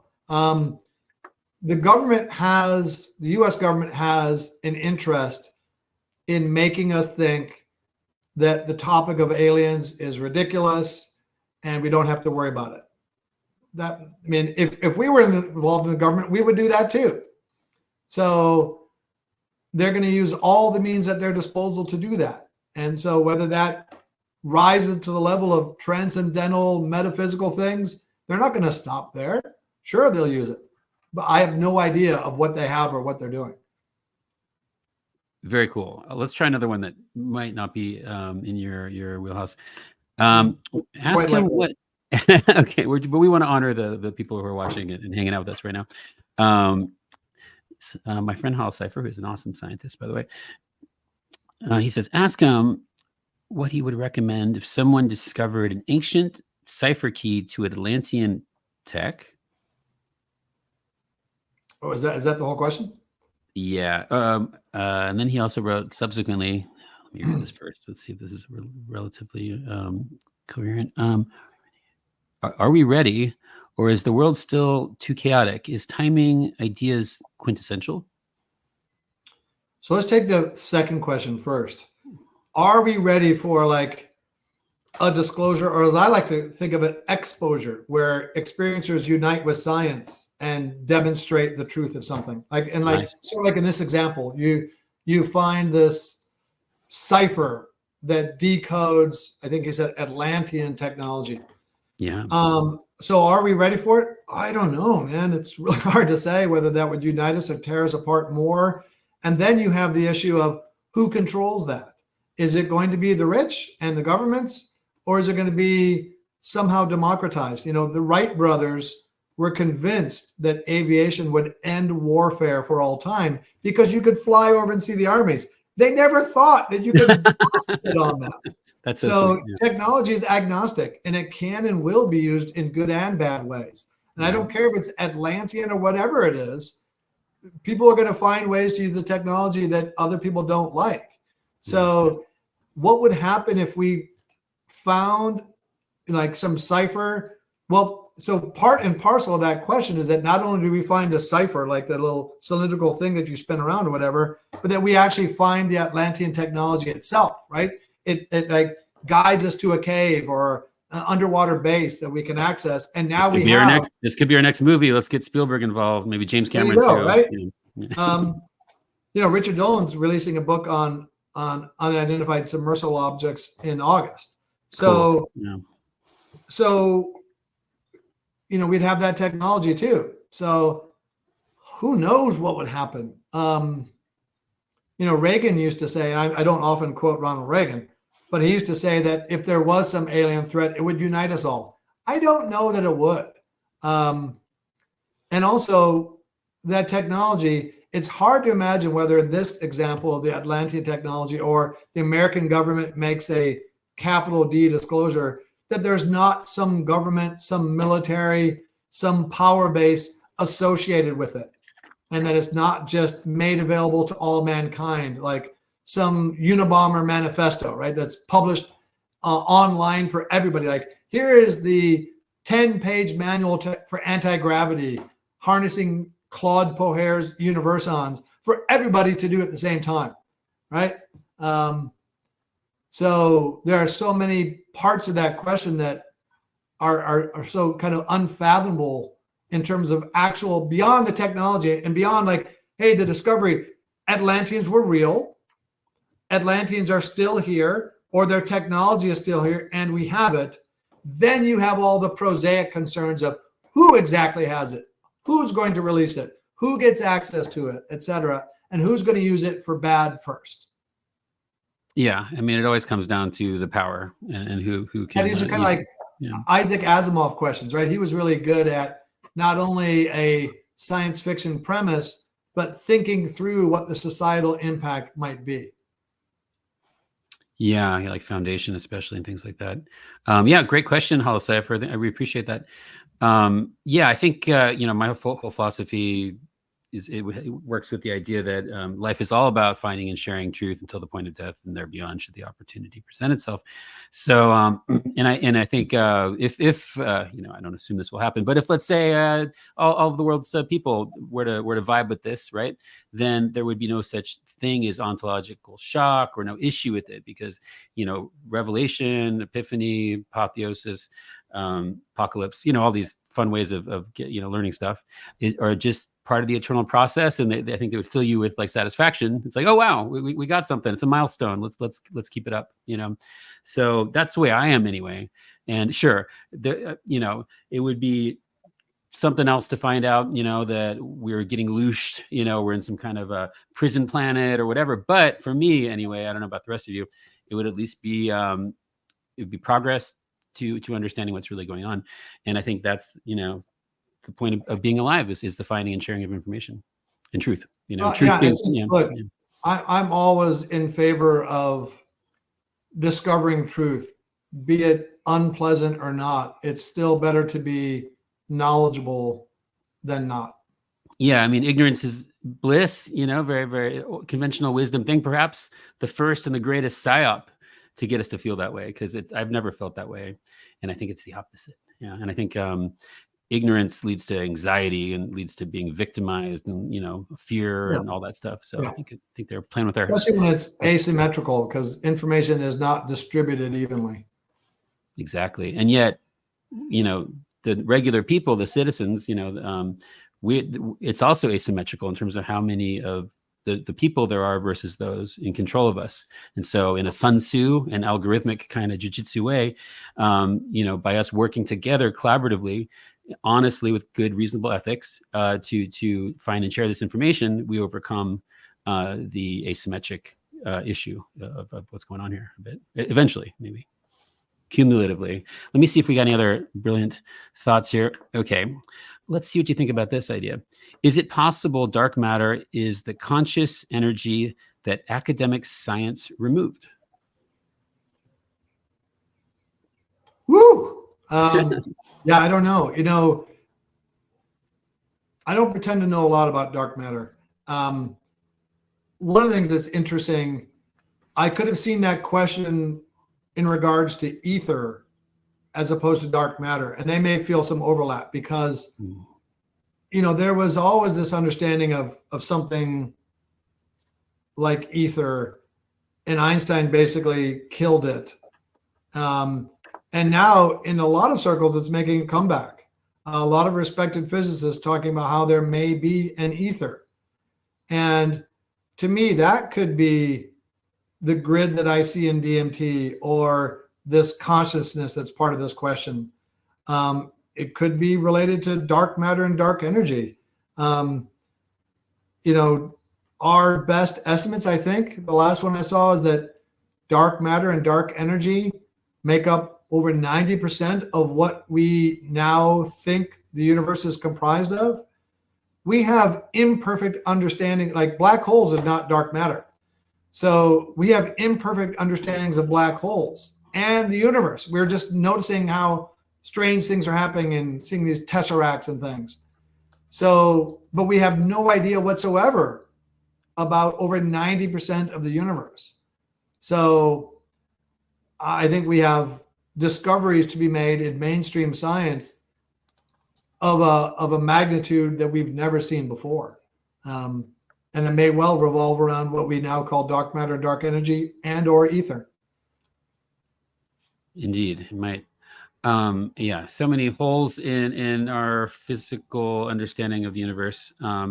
Yet that all might be explained through these more quantum idealistic theories as increasingly proven true, I think. Okay, on a different note, in one of your online conversations, I think you were at some kind of conference or something on a panel, someone brought up something about your mother and a Russian agent, and no pressure, but I'd love to get any insights onto that. All right, so that's from the TV show Project Blue Book, which is about my parents. Right. And in the show, there's I don't know if she's lesbian by general sexual orientation or just opportunistically trying to essentially seduce my mom. And it never consummated. And, it gets to, my brother and I were consultants on the show. And generally as a consultant on a show, you're not involved directly and they call you when they have questions. But because both my brother Joel and I had significant experience in Hollywood, I asked, hey, can we read the pre-production scripts and give input and come and visit the set? And they said, sure. So we did read all the scripts and give input and made a lot of changes, but you don't have control. Anybody who's had their rights option, no, you don't have control. The influence you exert is a function of the relationship that you create and the strength of your comments. You pick your battles. Fortunately for us, and I'm still good friends with all the folks from Project Blue Book. The show was about being authentic and not necessarily accurate with every detail. the show portrayed, and the actors who played my TV parents went to great lengths to understand what made my parents tick and to represent them in a honorable way. So it's basically, they wanted to know what my parents would have done in these exaggerated situations. So this business about the Russian spy, yeah, it's fun because you need layers and layers of drama and conspiracy in a show like that. And a joke I'll often make when someone asks me about that is, well, yeah, there's a lesbian Russian spy. You should see what happened in real life. And then I always apologize to mom. So it was all in good fun. We as a family, we had the decision. Do we want to be, the show was going to happen with or without us. Do we want to be involved and exert some kind of influence? And we thought, yes. And, overall, we were very happy with the show. It was fun. It brought a lot more people into the phenomena. And our parents were treated as cool folks. So we were happy. Fantastic. Yeah, I started watching that. I'm going to keep watching it tonight. It's really amazing. And I met, was it David O'Leary was at the first? Yeah. He was at the event with us at the Hollywood Disclosure Lights. Also was Sean Jablonski, who's the showrunner. I'm trying to remember which one I was supposed to follow up with, but didn't. Sorry, man. I will find your number eventually. Oh, they're both really cool guys. I'm friends with them to this day. Trying to remember. And so one of the interesting things was in the second season, I went for like the third time to the set in Vancouver, and it's I think the 6th episode of the second season, which is about the filming of Close Encounters. So they gave me a cameo in this episode. So the episode ends with TV mom and dad walking to the camera. Then you see this ruggedly handsome cameraman who I call Lance in the camera lift. And then the camera follows him up into the air, and that's me. And then while I was up in the air, I talked to the cast and crew about what the show meant for the ufology field. And that night I went out drinking with Aidan Gillen, my TV father, until 7 a.m. But it was a very meta experience because here I am. I'm the consultant on a TV show about my father, and I have a cameo in the episode about the movie in which he was a consultant and had a cameo role. So it was a lot of fun. Wow. That's meta theatrical indeed. I love that. Right. Yeah, no, that's so interesting. Did you, growing up, at the time of this, actually, some of these things happening, did you think it would be made into a television series someday? I mean, what was the process of getting to the point of this very super meta moment you described? Well, look, my father was on TV a lot and in books, and we've had a constant parade of people coming to us saying, hey, can I get you to give me quotes for this book? Can we do a movie about your dad? Can we do a TV show? So we've had a lot of interest for as long as I can remember about things like this. And this is the one that really made it to the finish line. And there's other ones in the works now too. Yeah, I think it was the showrunner that I spoke with the most. Hold on, what was his name again? Sean Jablonski. Yeah, that's the one. Yeah, he was really great to talk to. Sean. Yeah, he's a really cool guy. What's his last name? How do you spell it again? Jablonski, Jablonski. Oh, I found his phone number now. Okay. I need to get better at remembering people's last names. Okay, cool. Yeah, I'm really enjoying that, and I'm going to watch more tonight. So how do you split your time? You have so many things you do. You teach, you have these entrepreneurial Bitcoin and programming ventures, and you're involved in these, I saw you lecture also at places like Contact, where it was great to see you briefly. So yeah, how do you juggle all these things? And is there a sort of through line that connects it together? So I'm an adjunct professor, so I don't teach all the time. I teach at Pepperdine here in Malibu, and they're gracious enough to let me teach whenever I want. I've taught 9 semesters, and I think I'll go back again next year and teach again. And it's a class in finance, accounting, personal finance, crypto, all the juicy parts of business. And I bring in people from Project Blue Book, talk about DMT and aliens in class. Wow. So most of my time is spent as a CFO working for various clients. nonprofit and for-profits and on my software. And then, so I'm kind of like CFO by day, UFOs by night. That's kind of one way to describe it. It's good. Yeah, I juggle a lot of things too. So it's fun. It's how I flow. It's kind of like a bumblebee, kind of, spiraling around to all Okay, yeah. the pretty flowers, but yeah, it's increasingly, that's part of the reason I have the philosophy, because it's sort of the central DNA of all these seemingly unrelated things.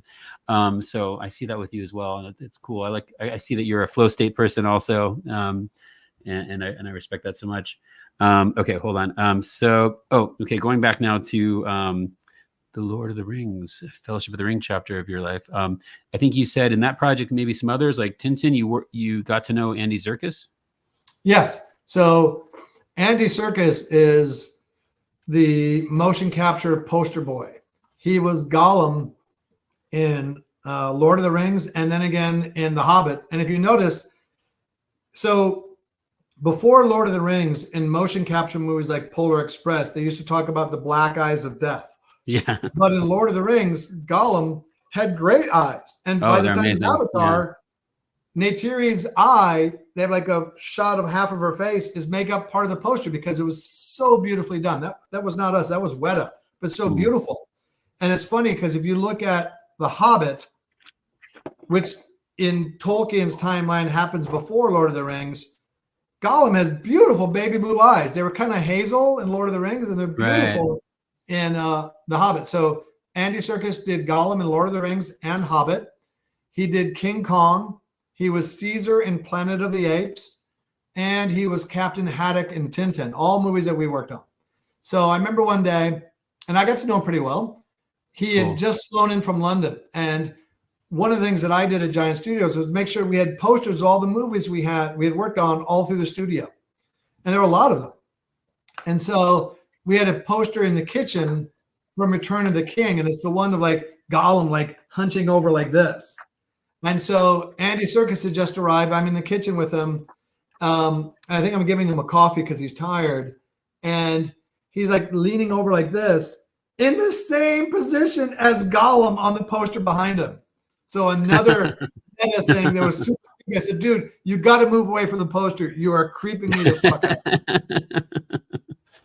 Yeah, he seems like one of the greatest, most talented people in the world. I'm obsessed with those movies. Right? And both with the voices, but also the physicality of Gollum and of Caesar and Planet of the Apes is very difficult. Not very few people could do that for years.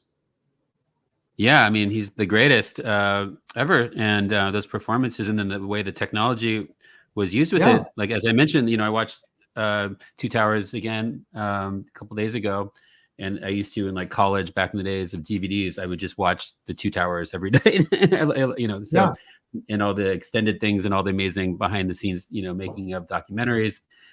So inspiring. And then, the brilliant, obviously, direction with the visual effects and the performance has, for the first time, attempted, and it's never been even close to being that good again, even with all the advances. And it really shows you it's all about how you do it as an artist and as a technologist. It's not just having the best technology; it's what you do with it. I mean, that was the best technology at the time, though, too. So, so inspiring. Okay, let me see if there's any other. Let's see if any of these are in your wheelhouse. We have some very, very technical oriented people in the thread right now.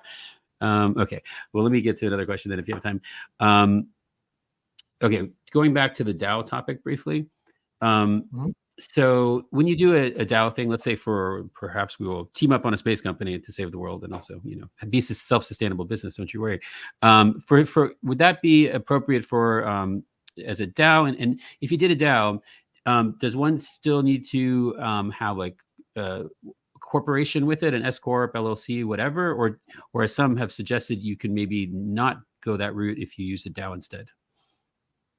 Well, a DAO is not a magic cure for any type of effort. You want to do a space business, it may be better off with a centralized command structure.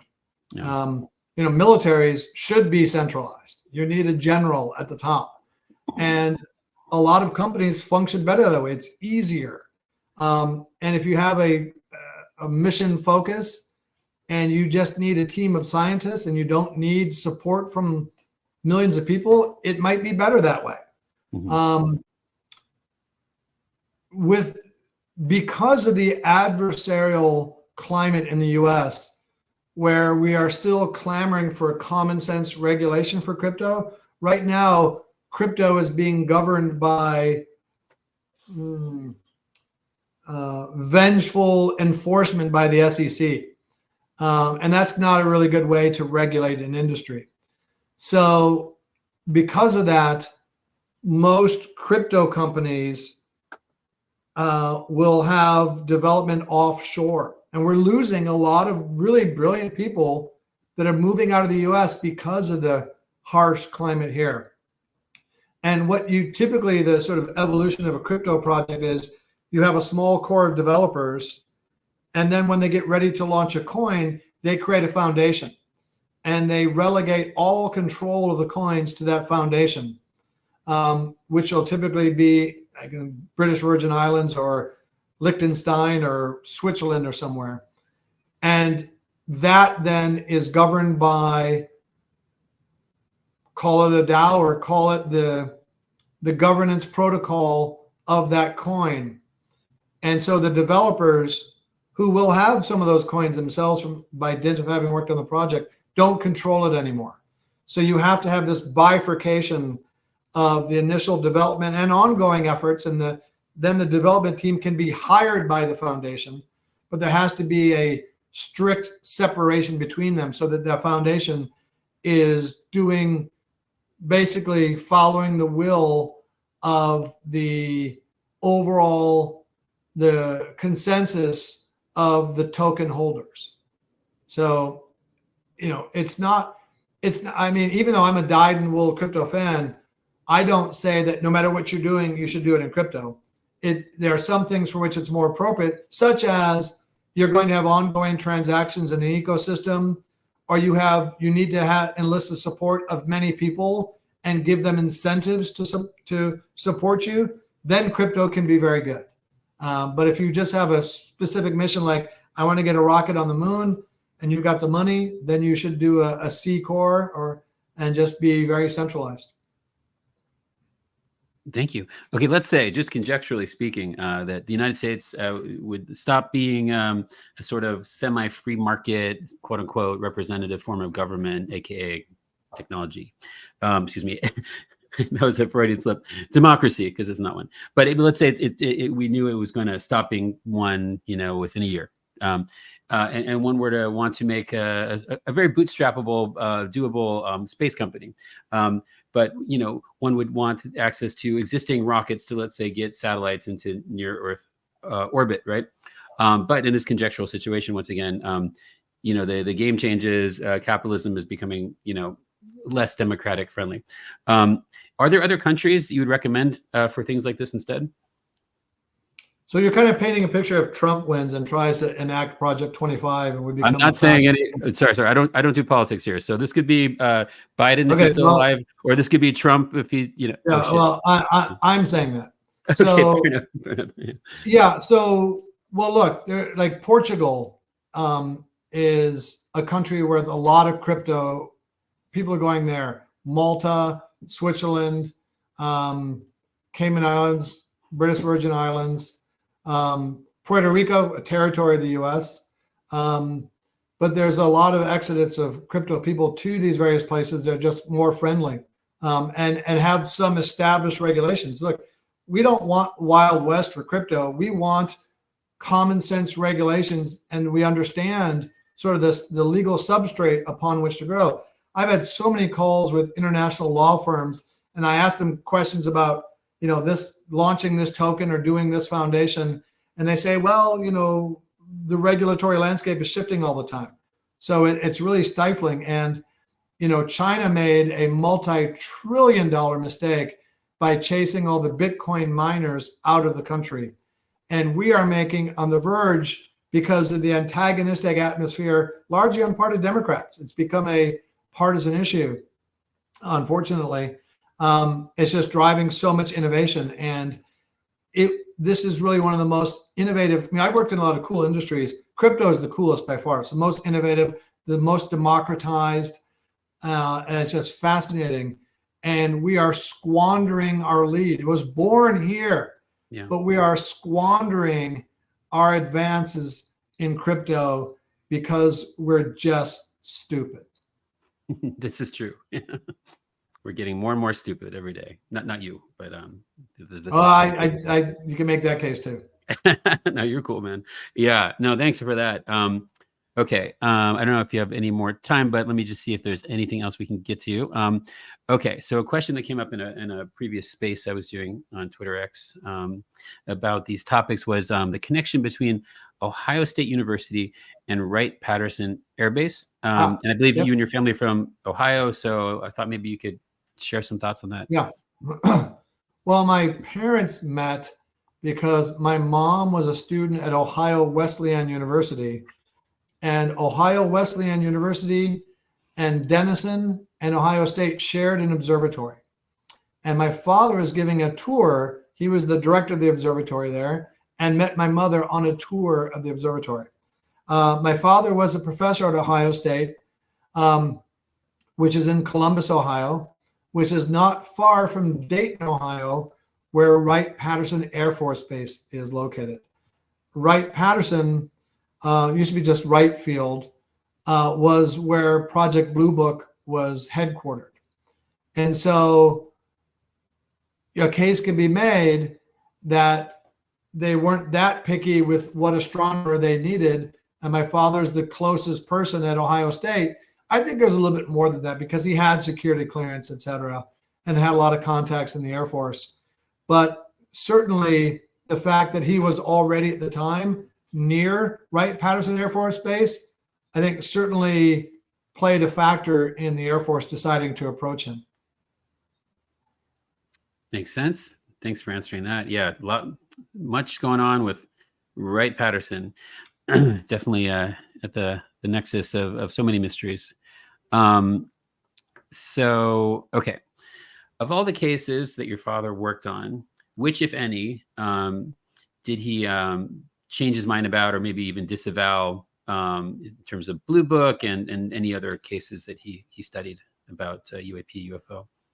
You mean change his mind in terms of disavowing only? Yeah, I guess basically change his mind. Yeah, about anything he analyzed and then changed his mind about. Well, I think most of the changing views were probably the other direction. I don't remember any particular cases that he thought were exceptional and then came to feel were some kind of hoax. I think usually cases that aren't good are discovered pretty quickly. So I don't remember any cases that he used to talk about a lot and then say, "Oops, my bad. That doesn't happen." I don't know of anything like that. Cool. Thanks for sharing that insight. Okay. James Cameron, back to him. So, okay, a couple thoughts on this. Lightstorm Studios was located near Naval Intelligence Base, based on my understanding. And for James Cameron, and was it for one of his movies, was it Titanic or one of the subsequent ones, or maybe multiple projects, that he had some sort of interview where he mentioned that it was collaboration with the Navy, and some of their technology is what made some of these technological. Oh, maybe for the Abyss. Oh, maybe that one first. Yeah. So, do you know anything about I guess that there was proximity to the Naval Intelligence Facility and Lightstorm Studios, and I think, in the words of Cameron, he couldn't have done it without them. Do you know anything about their collaborations? Well, I have a Lightstorm parking sticker still on my car. Cool. I don't know anything particular about that, but look, people talk about the U.S. government controlling. Like, a lot of people asked me, they said, "Hey, I heard that Steven Spielberg had the script of Close Encounters dictated to him by the government," and that was yeah, right. The same thing with, like, I've had people say, "So why do you think the aliens wanted the TV show Project Blue Book to come out now?" I don't know that there's any kind of grand conspiracy like that. But one of the ways that the government and the military in particular can control or influence movies is by allowing access to resources. So like my brother Joel worked on a movie called Jumper, and he flew around in an Egyptian military helicopter all around the Sphinx. And I said, that must have been cool. He goes, yeah, but I was up there for hours and had to go to the bathroom. So, you know, movie makers need to, I don't want to say cozy up, but they need to communicate with the military who has the resources, the base, the ship, the planes, whatever that they want to have in the movie. And they have to submit the script to the military for approval. It's a pretty standard process. And I think James Cameron, you know, for a long time now has carried a big stick. And the military, apart from the fact that the overall military would like a positive representation, you have to think that the generals and the folks that are in charge there want to meet with James Cameron. So they're going to, you know, go out of their way to meet with him. And they know that he's a serious guy. You know, he's not, you know, an avowed anti-war guy. So like as not, he's going to portray the military in a pretty cool way. You know, Avatar is interesting in that they never say specifically that it's Americans on Pandora, but it's pretty clear that it's Americans in the future. And not that long into the movie, you've got movie audiences everywhere, including in the United States of America, rooting against what are clearly Americans, because we, in Avatar, it's we who are the invading aliens. But James Cameron is a very savvy guy. And I think he's probably been able to get the access to the military resources that he's wanted. Yeah, brilliant, right? Talk about algorithmic jujitsu, just using every angle to make these masterpieces, you know, without compromise, you know, just playing everyone, including the government. Yeah, and a lot of that would be John Landau, his longtime production partner, who's just a very savvy guy. Right. And so, okay, let's see. Back to Blue Book. Of all the cases, okay, no, we already talked about that enough, I think. Yeah, we talked about that. Okay. What do you make of this whole Paul Benowitz thing? And was that anything you heard about, or your father discussed or had knowledge about? Something about a computer was given to him by, perhaps it was Doty or one of these people. Are you familiar with this whole story? And do you have I know of Paul Benowitz. I don't know any particulars about that at all. I just don't. Good. It was worth a try. All right. Well, so those are my cool. main questions. I want to respect your time, but I am also would love to keep vibing with you. Do you have anything else that's on your mind in general, or that you're inspired to share? No, we pretty much did a round robin. I have other interests like life extension. But yeah, I mean, it was a pretty cool conversation. We covered a lot of ground. Indeed. Yeah. Just for future conversation topics, I would like to learn more about the life extension. Also, I believe you personally know Kurzweil. Is that correct? I do.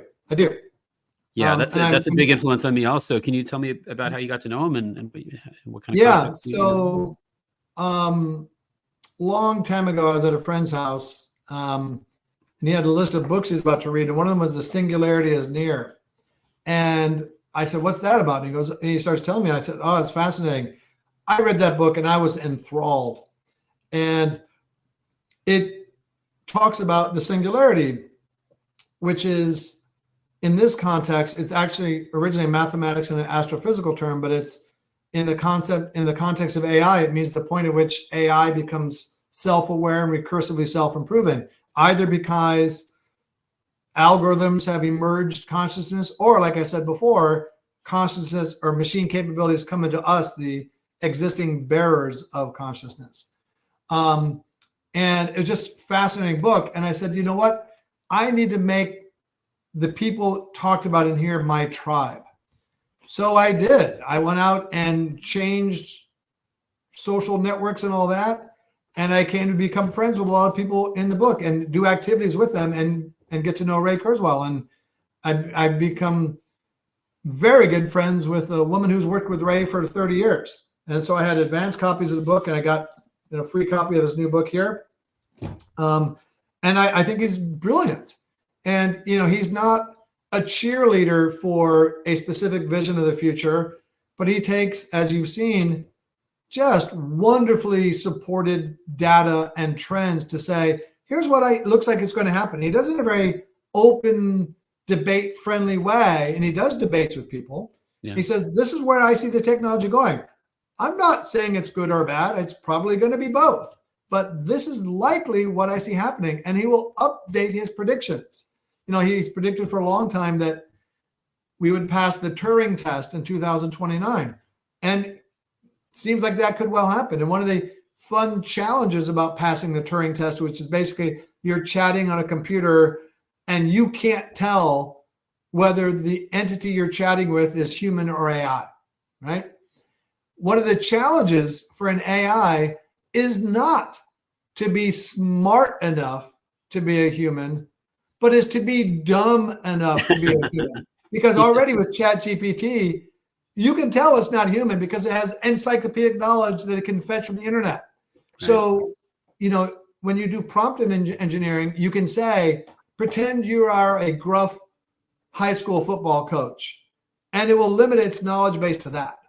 So to pass a Turing test, it will have to sort of arbitrarily adopt the persona of one particular type of person and have their knowledge base, but also maybe put in typos and have a little bit of hesitation before it answers. And maybe you see it writing stuff out that it erases like a human would, as opposed to always like, dit. So I think Ray Kurzweil is one of the most inspired people writing about the future. And it's one of the 2 books that's had the biggest impact on my life. Yeah. It's definitely one of the, I aspire to be a futurologist because of him. And I'm a composer, songwriter, fledgling rock star. And, his innovations with the synthesizer, so many different angles of genius that have directly touched my whole life. So that's so cool that you actually know him personally. Have you looked into ways of combining your many talents to somehow support or collaborate with his many projects? Yeah, well, he just lays out a roadmap, and I have thought about doing a crypto project for our overall tribe of fringe science, let's call it, whether it's DMT or UFOs, and to represent some of the interests that he talks about in technology. I'm just trying to figure out exactly what it would be and what its purpose would be.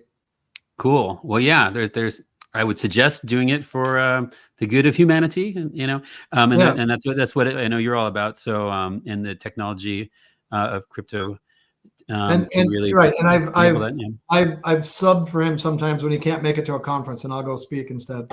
Wow, that's big shoes to fill, and I know you. Yeah, it is. Do it well. You do it well. I know you did how many lectures at Contact this year? Oh, I had workshops altogether and things. 12 different speaking things.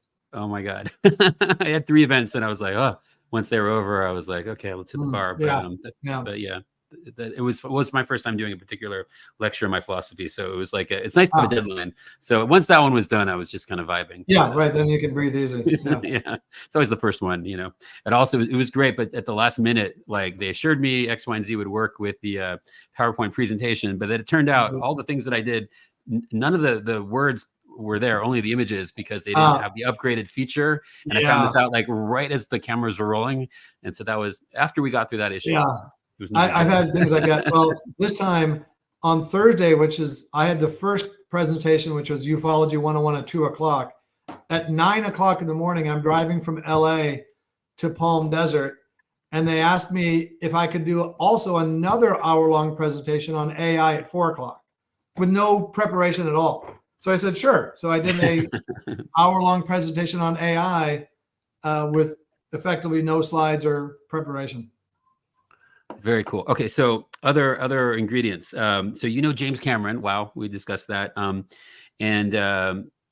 So one of my sort of projects that I got kind of close. One of my most ambitious projects involved doing under ocean research, starting with the area you're in, Malibu, Catalina, the GPS coordinates, for example, of the Nimitz incident in Baja California, and things like that.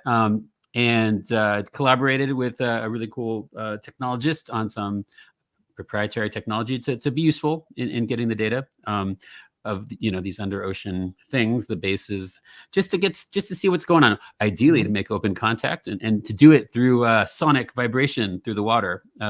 Perhaps a two-way jam session if all worked out. So anyway, it's a project I'm really excited about. I can understand why perhaps the government would want to be careful about who is doing what under the ocean, right?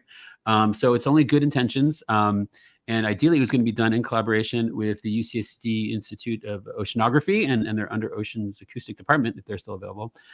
So anyway, it's throwing it out there because maybe we get someone like you or James Cameron to team up on this, and then we find out what's going on, make some amazing content about it, and get real scientific data. I've got all the people lined up, and we can just sort of be very polite and explain this to the government as to why we're doing it and how it's a win-win for everyone. They can have the proprietary tech for defense purposes, but in exchange, no pressure. I would like to have the data, peer-reviewed and distributed for all of humanity, and we'll see if that might be okay. I think you have better chances of working peacefully with James Cameron than the U.S. government. Exactly. So him. We'll follow up and get it done, perhaps. Yeah. I mean, I would love to talk with him or hear what he has to say privately about his thoughts on the USOs and the transmedium craft, if he thinks about such. What does he think about the phenomena? Don't know. Okay. Will you ask him for us at some point and then report Sure. back? Okay, cool. All right. Well, I want to give you a chance to wrap it up. Anything you want to announce that's we can check out? Tell us again the name of your new thing you created. What's it called? Oh, it's I know this. It's on Buzzy Easy something Easy Numbers. Okay, sorry. Easy Numbers. I'm going to look into this. And please check that out. We can put the link to that. Anything else you want to share with the people? Nope. All good. Okay, cool. Thank you so much for being on episode 3. This has been such a delight getting to know you better and learning from you.